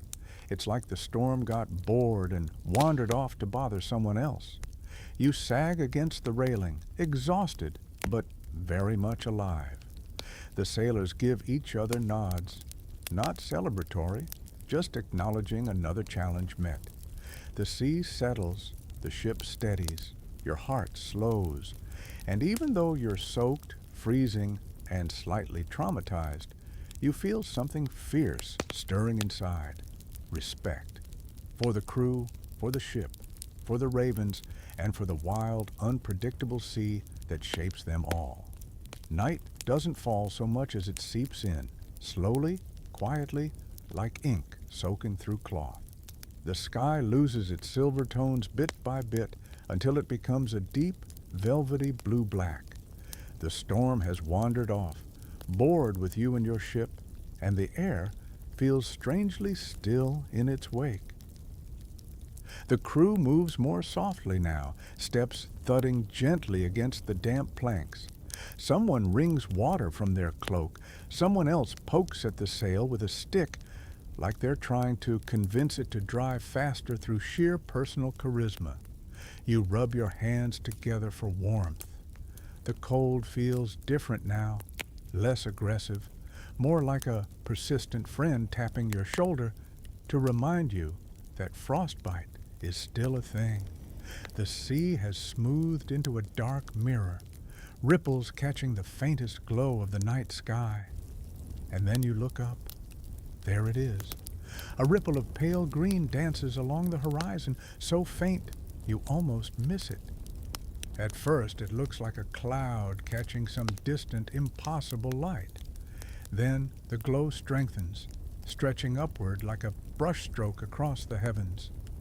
Another shimmer follows, soft, wavering curtains of color that sway as though stirred by invisible fingers. The crew pauses, staring. Even the ravens shift quietly in their cages, feathers rustling in slow, subconscious awe. You whisper, "Aurora," without meaning to. A mainstream historical fact floats to the front of your mind. People in the Viking Age did witness auroras. They had different names for them: skyfire, northern lights, wandering spirits. To them, these shimmering streaks weren't scientific phenomena. They were omens, pathways, reflections, or messages. Sailors sometimes believed the lights indicated distant storms or changes in wind. Others thought the glow echoed off ice fields or hinted at land hidden behind the horizon. Then there's the quirky tidbit. One old saga claims that the lights were caused by the sunlight glinting off giant ghostly warrior shields as they rode through the night. You glance at the sailors around you. Judging by the expressions on their faces, quiet, respectful, maybe a little wary, you suspect at least a few of them have heard a similar tale. The lights grow brighter, swirling in soft ribbons that ripple across the sky. Green melts into blue, blue blurs into purple. It feels like the night is breathing, sighing gently above you. One sailor leans over the rail and mutters, "Good sign. Means the gods are watching." Another frowns, "Or it means storms tomorrow." A third shrugs. Historians still argue whether this means anything at all. You crack a smile. Even out here, under the most enchanting display nature has to offer, someone has to be the designated skeptic. Honestly, respect. The ship drifts onward, cutting through the dark water with hardly a sound. You feel small, but in a comforting way, like being wrapped under a giant sky blanket. The auroras shimmer brighter, painting the surface of the sea with faint, trembling reflections. Waves carry glowing streaks that look like liquid emerald. You stretch out your hand as if you could catch the light in your palm. You can't, of course, but it's nice to pretend. The ravens stir, lifting their heads toward the sky. One cocks its head, blinking up at the glowing curtains, like it's watching a very confusing theater performance. You imagine it, wondering whether the lights carry meaning, directions, warnings, gossip from the gods. There's something almost human in the way it studies the shifting colors. Or maybe you're projecting. You've spent a lot of time on this ship with these birds. Parasocial relationships happen. A soft thump sounds beside you as a sailor sits down, leaning his back against a barrel. He pulls a fur over his shoulders and sighs. "Nights like this," he murmurs, "make you think the sea is kinder than it is." You nod, watching the lights swirl. It's true. Nothing about this sky feels dangerous. It feels like someone reached up and brushed the darkness with glowing watercolor strokes. You want to tell him it's beautiful, but the word feels too small. Another sailor approaches with a half-lidded smile. "Don't stare too long," he warns playfully. "The lights will steal your thoughts." You raise an eyebrow. Is that a real belief? He shrugs. "Probably not, but my uncle believed it." He also believed drinking seawater built character, so maybe don't trust him. Joke number 1, delivered courtesy of saltwater uncle. You watch the shimmering lights, letting them wash over your senses. The whole world feels slowed, waves gentler, wind softer. the ship humming faintly beneath you, like a creature settling into sleep. Someone begins humming a tune, low and steady. It blends effortlessly with the whisper of the sea. Another sailor joins in, and soon the ship carries a soft, wordless melody across the glowing water. You close your eyes briefly. Exhaustion from the earlier storm lingers, but now there's peace layered on top of it. You're warm from the cloaks and from the faint heat of shared presence. You breathe in, and the air tastes like salt and cold shadows. When you open your eyes again, the aurora has shifted into a sweeping arc that runs from one horizon to the other. It looks like a bridge of light suspended across the sky. You find yourself whispering, "Does it help us navigate?" A nearby sailor shrugs. "Maybe it comforts us. That's close enough." Another voice adds, "Some say you can follow where the glow is brightest." You tilt your head, trying to judge whether that's true or poetic nonsense. Historians still argue whether Vikings ever attempted using the aurora as a directional guide. But tonight, watching these ribbons sway, you understand why such stories exist. A second joke curls into your thoughts. Honestly, if the sky's going to glow like that, the least it could do is point arrows labeled "Land this way." You chuckle quietly. The night deepens, the lights warm and cool, shifting in slow waves. The sea mirrors every movement. The ravens tuck their beaks beneath their wings, though one eye occasionally peeks open, as if unwilling to miss the show. The ship moves steadily, carried by a calm current. No rushing wind, no crashing waves, just a peaceful glide beneath the shimmering sky. You lean your head against a shield hanging beside you, letting the wooden surface support your weight. Fatigue washes over you, gentle but insistent. A sailor near the bow begins telling a quiet story of how, as a child, he thought the auroras were giant serpents weaving through the sky. Another laughs softly and admits he believed they were fires from distant realms.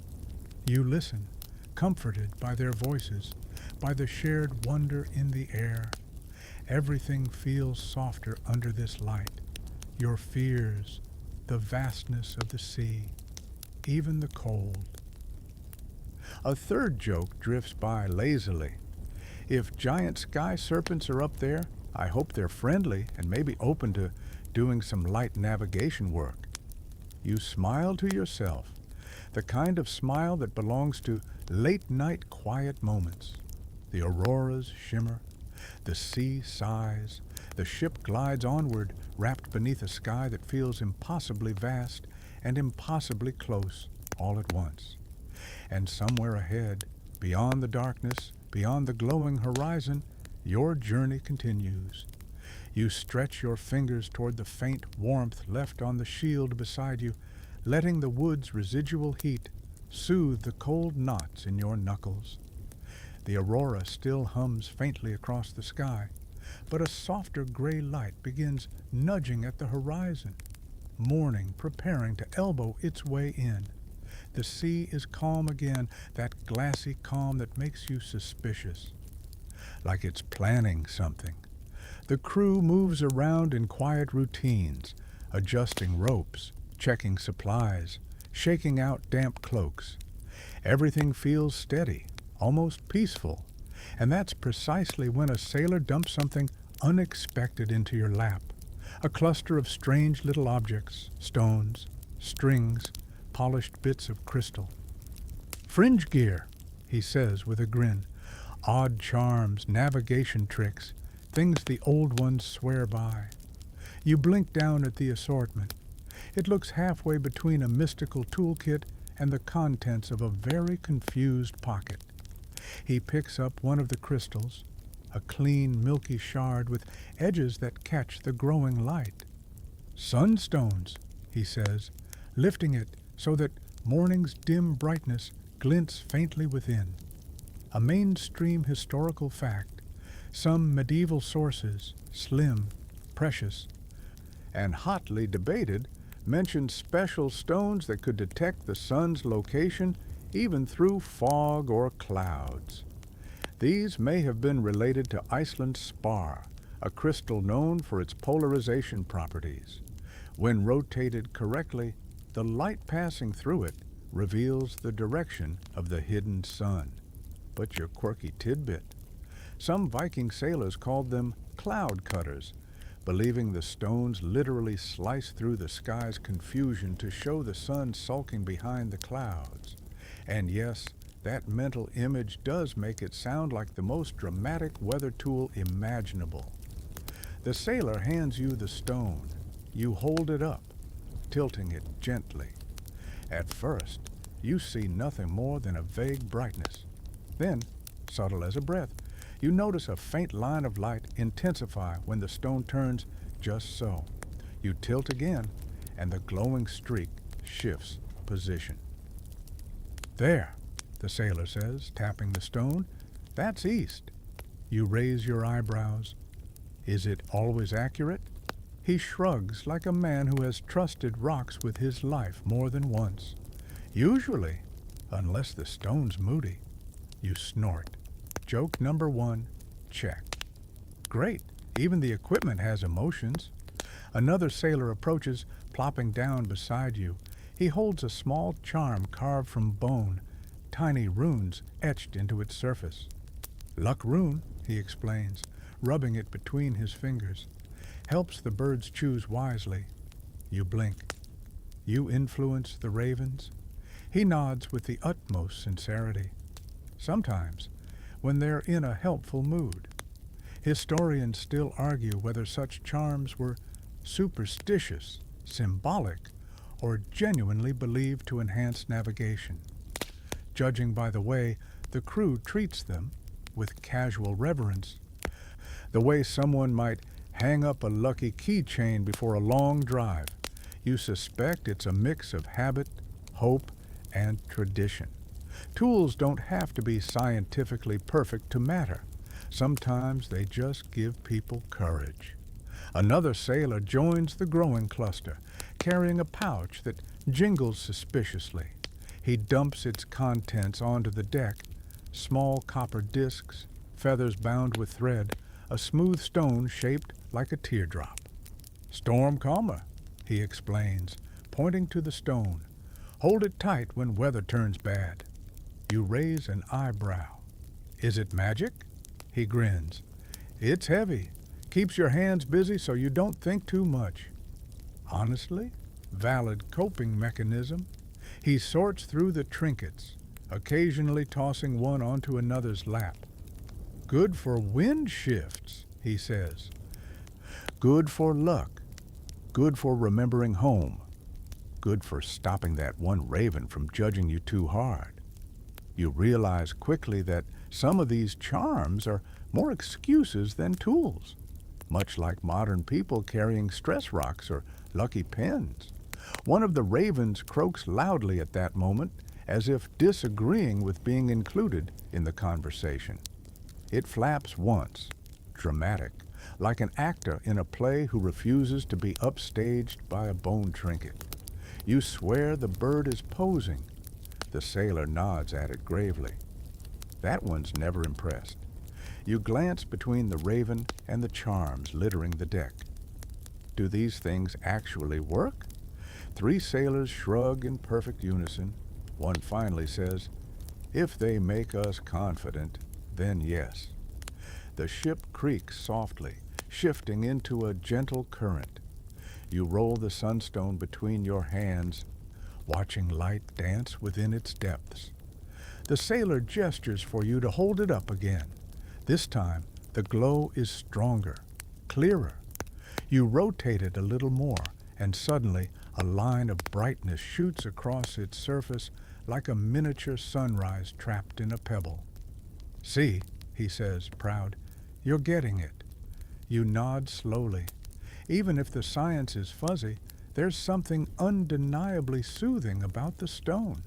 It feels like holding direction in your palm, tiny, fragile, but real.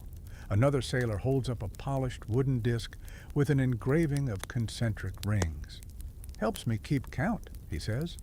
Of what? You ask. He shrugs. Of anything. Steps, waves, arguments, I win. Joke number 2, unintentional, but excellent. 2 other crewmates begin debating the usefulness of the sunstone. One insists it is essential. The other shakes his head and says it works only 60% of the time. Like me at chores, he adds. This sets off a round of laughter. You join in, warmed not by the air, which remains aggressively cold, but by the camaraderie. Then someone brings out the oddest item yet, a small, perfectly round crystal ball, clear, smooth, cool to the touch. Found on a beach near Hedeby, the sailor explains. My father said it sees truth. You tilt it, expecting some mystical glow. Nothing, just a distorted reflection of your cold, mildly confused face. What truth, you ask? He shrugs. Usually that I'm tired. Another joke slips free. Same. My reflection has been telling me that for years. Joke number 3, mission complete. The sun finally begins to crest, weak and filtered, but present. It paints the crystals on deck with faint, scattered rainbows. The raven nearest you clicks its beak at the light, hopping once in what may be approval or irritation. Hard to say with them. You gather the stones, charms, and odd tools into a small pile. None of them seem powerful on their own. Some aren't tools at all, really. But together, they feel symbolic. Humanity's attempt to grasp meaning from chaos, to hold on to something when the sea stretches endlessly, and uncertainty yawns wide. You breathe in the cold air, letting the light glint off the sunstone in your palm. Maybe the Vikings didn't have compasses or charts, but they had instinct, birds, sky signs, and a pocket full of strange little objects that made the journey feel just a bit less frightening. And somehow, you think, that might have been enough. You feel the ship tilt gently beneath your boots as the morning continues to brighten. The sunlight, thin and watery though it is, spreading across the deck like it's trying to apologize for yesterday's storm. The ravens have quieted again, feathers sleek and smooth, after preening themselves back into an acceptable state. You stretch your arms, rolling the stiffness from your shoulders, when a sudden rustle erupts at the far end of the deck.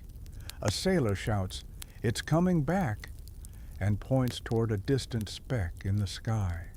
You squint, shielding your eyes. Sure enough, a dark shape speeds toward the ship, wings beating in a determined, slightly irritated rhythm. The returning raven. It approaches like a disgruntled messenger, late for a meeting, swooping lower and lower until it lands on the gunwale with a grumpy shuffle of claws. It pauses only a moment before turning to glare at the crew, chest puffed out, as if to say, "You would not believe the morning I've had." The sailors hurry toward it, not in a frantic way, more like a group of friends gathering around someone who has returned from a questionable adventure. One man steps forward with a strip of dried fish. The raven eyes the offering with suspicion, then snatches it with a sharp snap of its beak. You swear it's chewing judgmentally. You crouch beside the group, observing the ritual with curiosity. "Does it always come back like this?" you ask. A burly sailor laughs and scratches his beard. "Depends on its mood. Sometimes it returns proud. Sometimes it returns confused.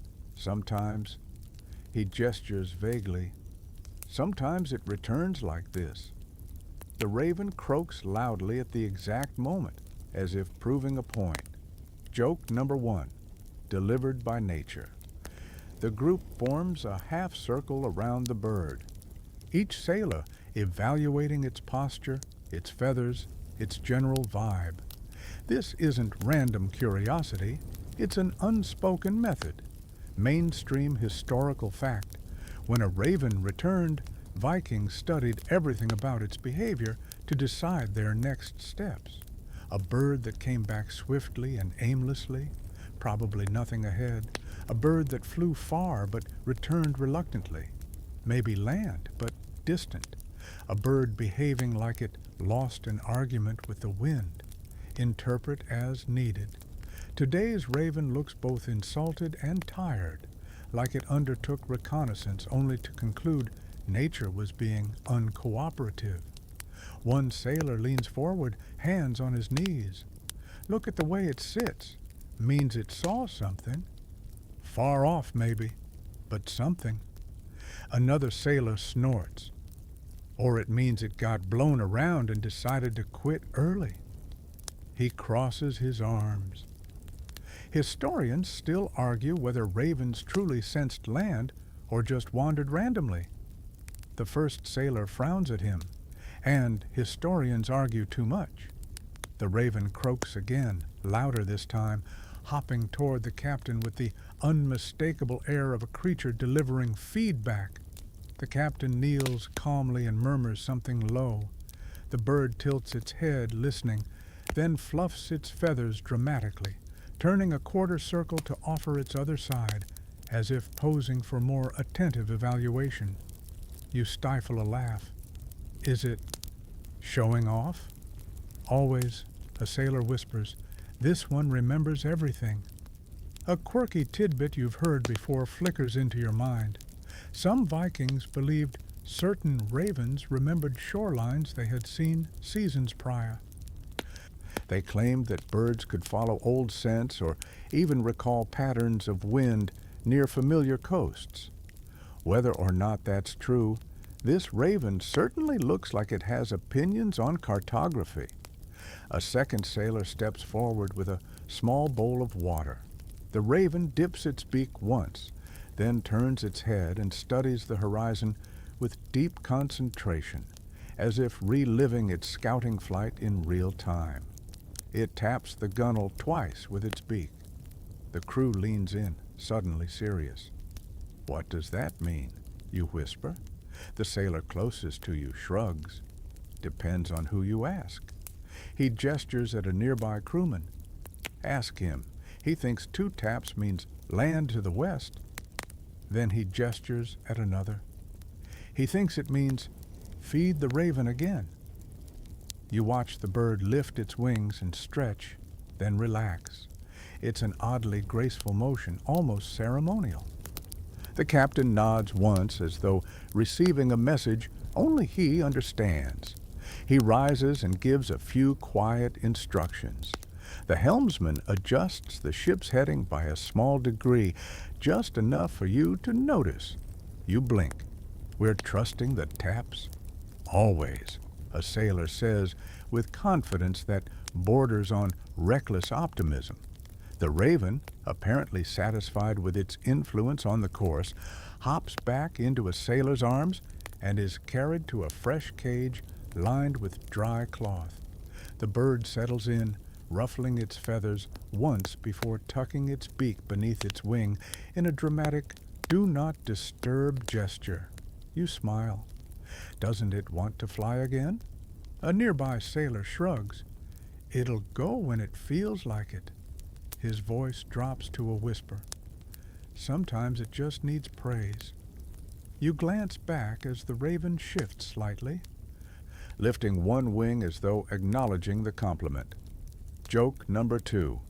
Great, we're navigating the ocean with a feathered diva. The sailors begin discussing the raven's return. Calmly, seriously, each offering a slightly different interpretation. One believes the bird's low flight pattern means land is still far. Another insists the pacing rhythm in its cage means land is near. A third says the raven's noisy entrance means it encountered shifting winds rather than shoreline.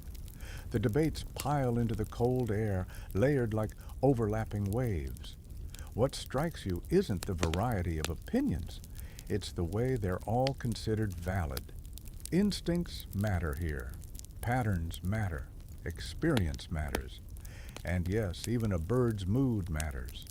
The crew listens to each other with the easy acceptance of people who know that nothing at sea is certain, and everything might be meaningful. You study the raven again. It peeks out from its wing, eye glinting with a sly intelligence that feels almost unsettling. You wonder what it saw.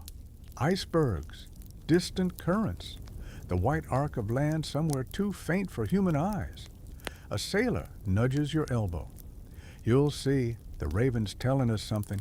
We just have to understand it. You nod slowly. The idea feels ancient, almost mystical, that a bond between humans and a wild creature can steer an entire voyage. That trust can take the shape of wings. The ship shifts gently into its new course. The crew resumes their work. The morning grows brighter, and the raven, your small feathered navigator, drifts into sleep with the satisfied air of someone who has done their job exceptionally well. A third joke slips into your mind like a feather on the breeze.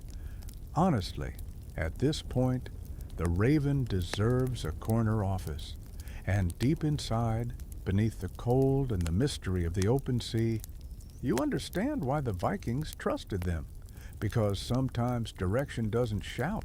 Sometimes it just taps twice on the rail. You move toward the bow as the ship glides into the faintest haze of late morning, the kind of pale gray veil that makes everything feel slightly unreal. The sea has calmed to long, deep swells, and the air is cold enough to sting your nose, but gentle enough that you don't immediately question your life choices. The ravens rustle behind you, quiet, thoughtful, almost contemplative, as though even they sense something shifting.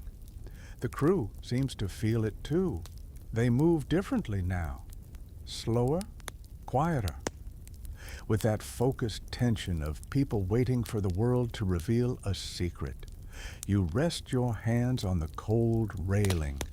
The water ahead looks no different from what you've already crossed, just endless ripples of steel blue surface disappearing into a fog-soft horizon. But you can't shake the feeling that something is near. The sailors begin to whisper about landfall uncertain, a phase of the journey when every sense sharpens and every clue feels important, even if it's imaginary. A sailor at the prow lifts his chin and sniffs dramatically. Could swear I smell earth. Another snorts. Could swear you smell anything if you try hard enough. You grin. Joke number one, delivered indirectly. You inhale cautiously. The air tastes mostly like cold, salt, and regret. But maybe there's something else. A faint trace of something warmer? Earthier? Or maybe that's just the smell of your gloves. Hard to say. Nearby, a sailor crouches to study the water surface. He points to small flecks drifting by, pale, tiny specks that look like scraps of wood or plant fibers. See that? He says. That's drift. You lean closer, squinting.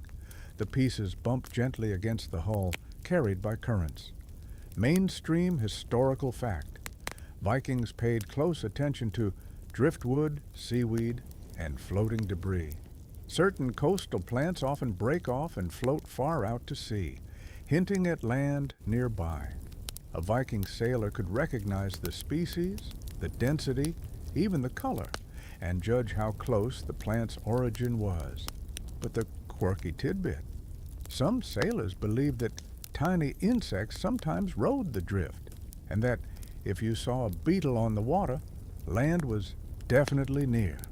You glance overboard for bugs and immediately hope you don't see any, because while land would be nice, insects floating in the Arctic is one of the most cursed mental images you can imagine. The fog thins slightly, and the light spreads more evenly across the water. A sailor standing beside you gestures toward a distant smudge just above the horizon. "Look for the loom," he whispers. You blink. "The what?" He smiles faintly. "Loom of the land, light bending above the horizon when it reflects off solid ground." You stare at the smudge until your eyes start watering. It might be light refraction. It might be your imagination. It might be a smudge on your eyelashes. Historians still argue whether Vikings recognized refraction consciously or simply acted on repeated patterns they'd learned over generations. But here, now, with cold air stinging your face and hope buzzing faintly beneath your ribs, you understand how powerful those patterns could be. The ship sails deeper into this zone of uncertainty. The waves grow a little shorter.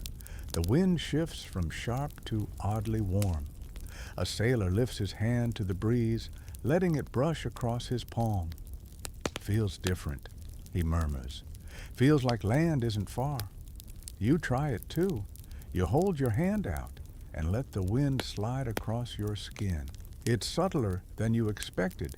Not a dramatic change, just a softness, a hint of warmth, like someone cracked open a door to a different world. You shiver, not from cold, but from anticipation. The ravens sense something as well. One begins to hop restlessly inside its cage. Another croaks softly, the sound low and thoughtful. Their wings rustle like paper. You walk closer, watching the birds shift their stance, eyes bright and alert. "Are they reacting to land?" you ask. A sailor nods.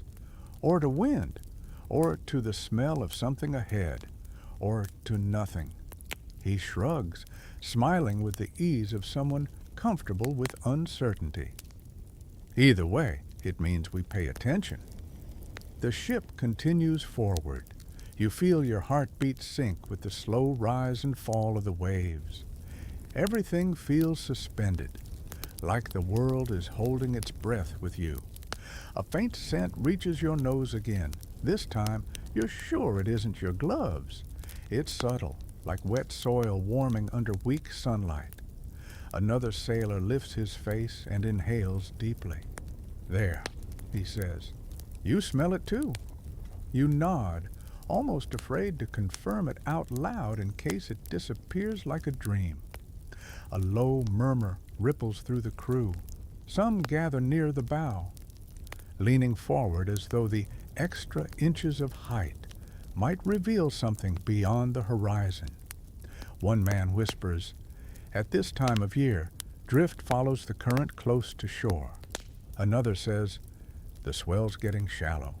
A third mutters, "Feels like the sea's losing depth." You glance at him. "Can you tell that just by how the waves move?" He smirks. "Can't you?" You shake your head emphatically. He laughs. Joke number 2, provided. The fog thins again, dissolving into faint wisps. The horizon becomes clearer.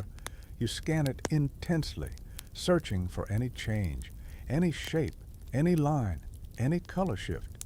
The sailors fall silent too. Even the ravens pause, eyes fixed on the dim horizon. Minutes pass. The waves ripple softly. The ship creaks, like it's stretching toward something it can't quite reach. Then, a faint sound, not the wind, not the water, a distant muffled roar, soft but unmistakable. You grip the railing. What is that? A sailor leans closer, listening intently. Could be surf, he whispers. Breaking on rock. Your pulse leaps. Surf. The voice of distant land. Another sailor shakes his head. Could be ice cracking. Another mutters, or whales. Another adds dryly, or your stomach. Joke number 3, delivered by the peanut gallery. But the sound comes again, clearer this time, a rolling crush, like waves meeting something solid. The crew exchanges glances. No one celebrates yet. This is the uncertain stage, when every sign feels meaningful, but nothing is proven. You remain tense, eyes locked on the horizon. The sea shifts color again, darkening slightly, like deeper water rising toward something shallower. A raven suddenly emits a sharp, piercing call, a sound that feels like a signal. Its wings flare inside the cage, beating once, twice. The sailors stiffen. You whisper, "That means land?" The nearest sailor exhales. Most times, yes.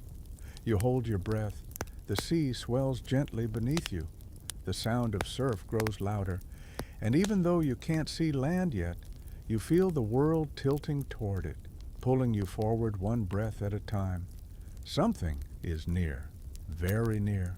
The sound comes again, closer this time, fuller, like a slow drum roll beneath the wind.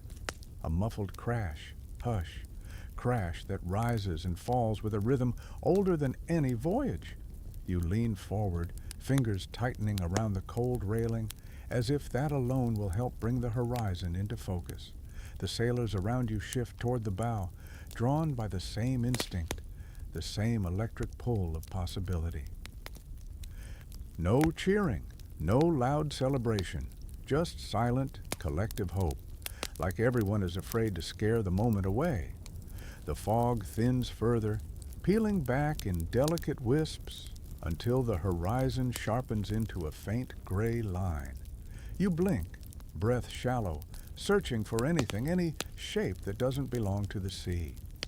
The crew scans alongside you, each man narrowing his eyes, leaning forward, squinting so intensely you half expect their entire bodies to tilt overboard. Then one sailor gasps softly, pointing. There, birds. You follow his finger, and yes, there. Tiny specks at first, but moving, purposeful. You focus harder, tracing the arc of their flight. A cluster of white seabirds circles in the distance, wings flashing as they dip and rise.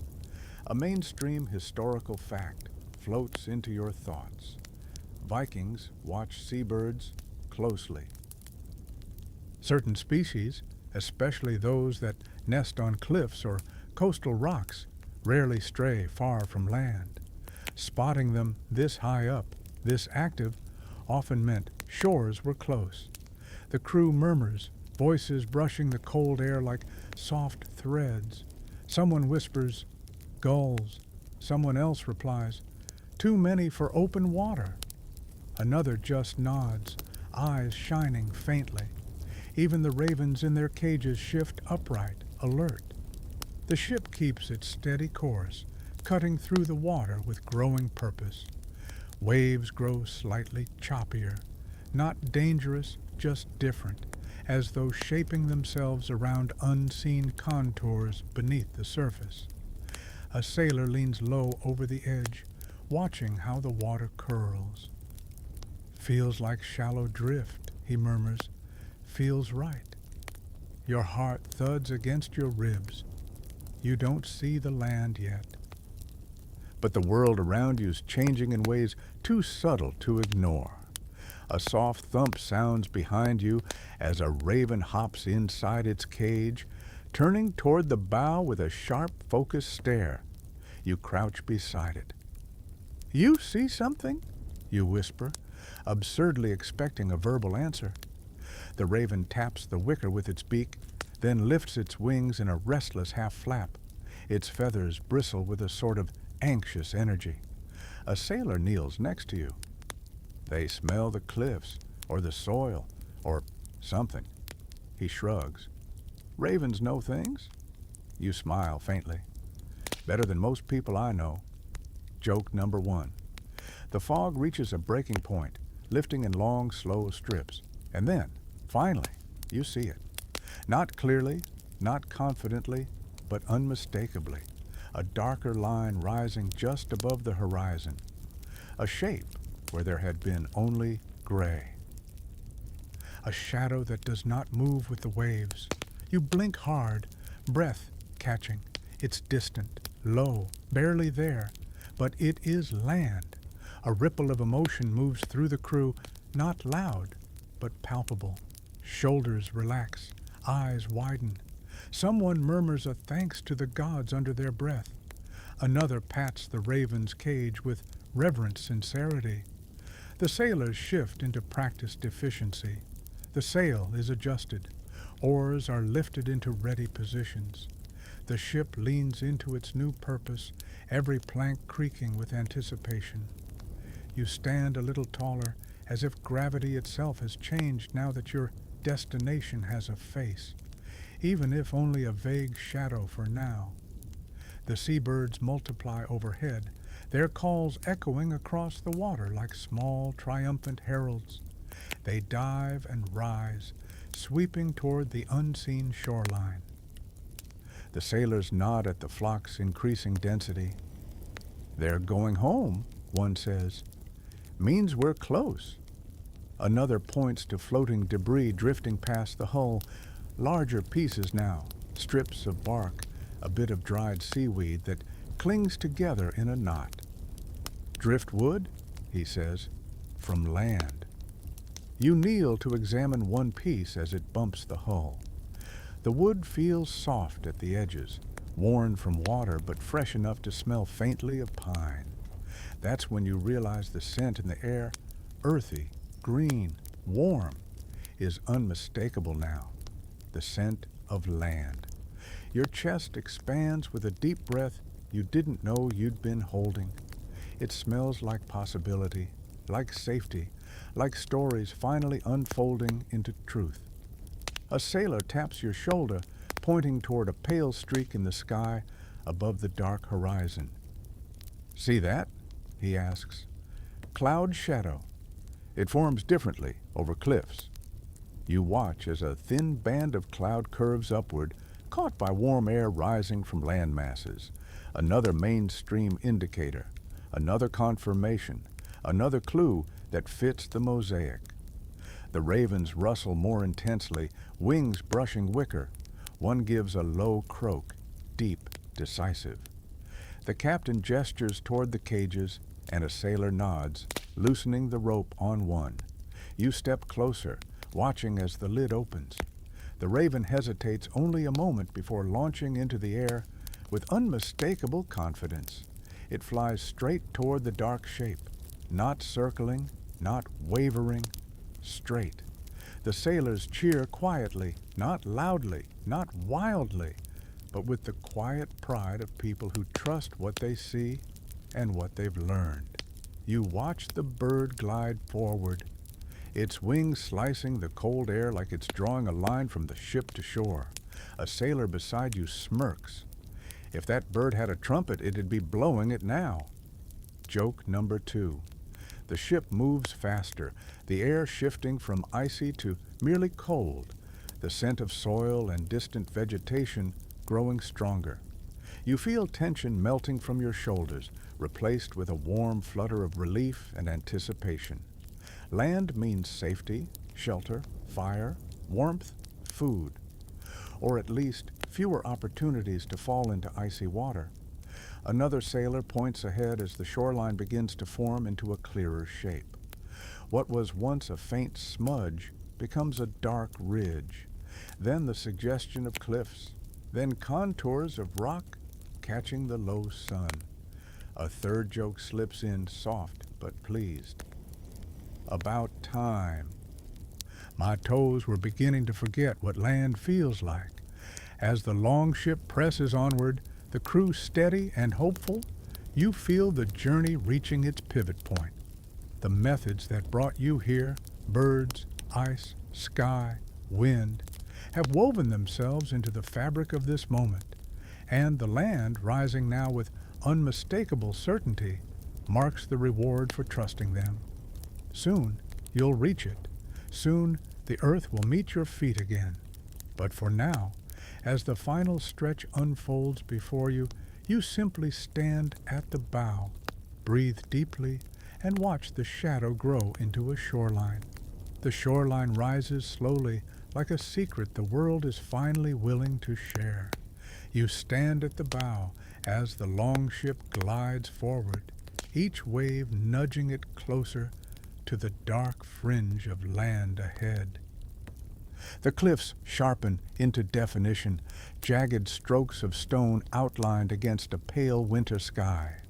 The seabirds wheel above them, calling in raspy, triumphant voices as if announcing your arrival to anyone or anything listening on shore.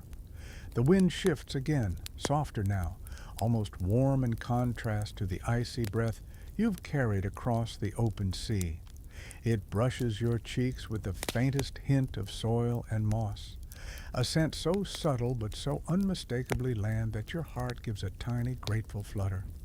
After so many hours of drifting across frozen grayness, the smell feels like a greeting. Beside you, a sailor inhales deeply and sighs. "Homeward drift," he murmurs. "Feels good." You nod, feeling the phrase settle warmly inside you. The return route, the path back. The gentle ease of knowing the world is no longer endless water. It's a comforting truth in a place built on uncertainty. The crew moves with the quiet steadiness of people easing towards something sacred. Ropes are coiled. Oars are readied for the slow approach. Shields are checked, not for battle, but simply because routine brings comfort. The ravens shift in their cages, feathers puffing as though proud of their handiwork, every glossy head angled toward the nearing cliffs. You allow yourself a small smile. Joke number one drifts into your thoughts. I swear, if the ravens take credit for this entire trip, I might actually let them. Honestly, they would. The water near the shore grows shallower, the waves gentler but more textured, as if running their fingers across stone. Seaweed drifts in long, ribbon-like loops, clinging to submerged rocks. Each ripple feels familiar, like the earth is humming beneath the surface. You turn to look behind you, back toward the vast expanse of ocean you crossed. It feels surreal now, like a dream fading in the morning light. The world behind is endless, wild, unpredictable. The world ahead, solid, stable, real, feels like something you've earned. The captain lifts a hand, giving a soft command. The sail loosens. The ship slows to a gliding crawl. Oars dip into the water with soft, synchronized splashes. The vessel responds with a gentle forward lilt. The ravens call out, a quick series of croaks that sound suspiciously celebratory. A sailor laughs. They know we're close. Another adds, or they're hungry. You nod. Joke number two. Ravens always have an agenda. The cliffs loom taller now, rising like the spine of the world. Nestled among the rocks, tufts of hardy grass wave in the wind. A waterfall threads down one side, a delicate line of white against the stone. The sound of it, soft, constant, pure, carries across the bay, blending with the quiet rhythm of the sea. Your breath catches. It's been so long since you've heard anything but wind and waves and the occasional offended raven. The sound feels like a gift. The ship skirts around a rocky outcrop, revealing a narrow inlet. Calm water fills it, sheltered from the larger waves.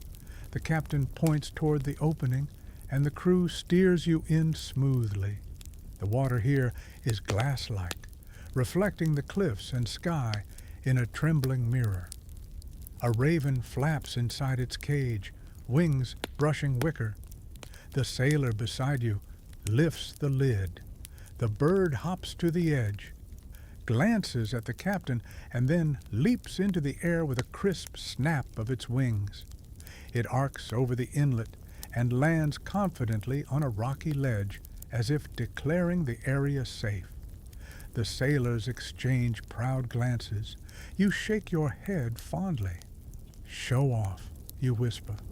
Joke number three, delivered with affection. The ship drifts deeper into the calm water until the keel brushes pebbles. The crew braces poles against the bottom and gently nudges the ship toward shore. The sound of stone meeting hull is soft, careful, like the island is cupping the longship in its hands. You step forward, boots landing on a flat rock slick with sea spray. Your knees wobble slightly, the phantom sway of the ocean still lingering beneath your movements.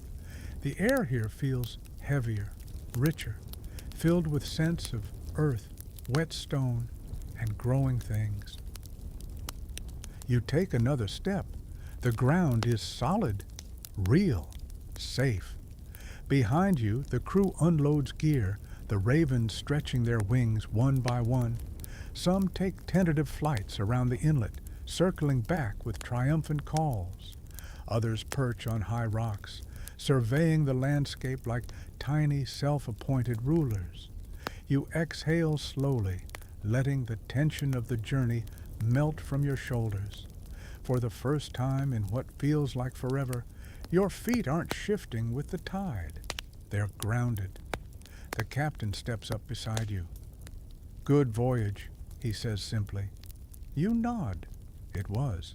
A voyage shaped by birds and sky signs, by drifting ice and instinct, by trust in things you can't always see, but learn to feel. Ahead, the land waits, quiet, rugged, beautiful.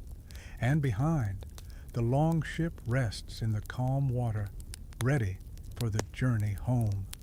You breathe deeply, letting the moment settle into your bones. You made it. The world around you softens slowly, as though wrapped in a thicker, quieter kind of light. The inlet hushes itself, letting the faint lap of water against stone become a slow, gentle rhythm. Even the breeze that brushes your face feels calmer now. Longer, lingering strokes of air that carry no urgency. You stand there, your boots sinking slightly into soft shore pebbles, and let the new stillness seep through you. The cliffs no longer loom. They simply rise, steady and unmoving, guardians more than giants.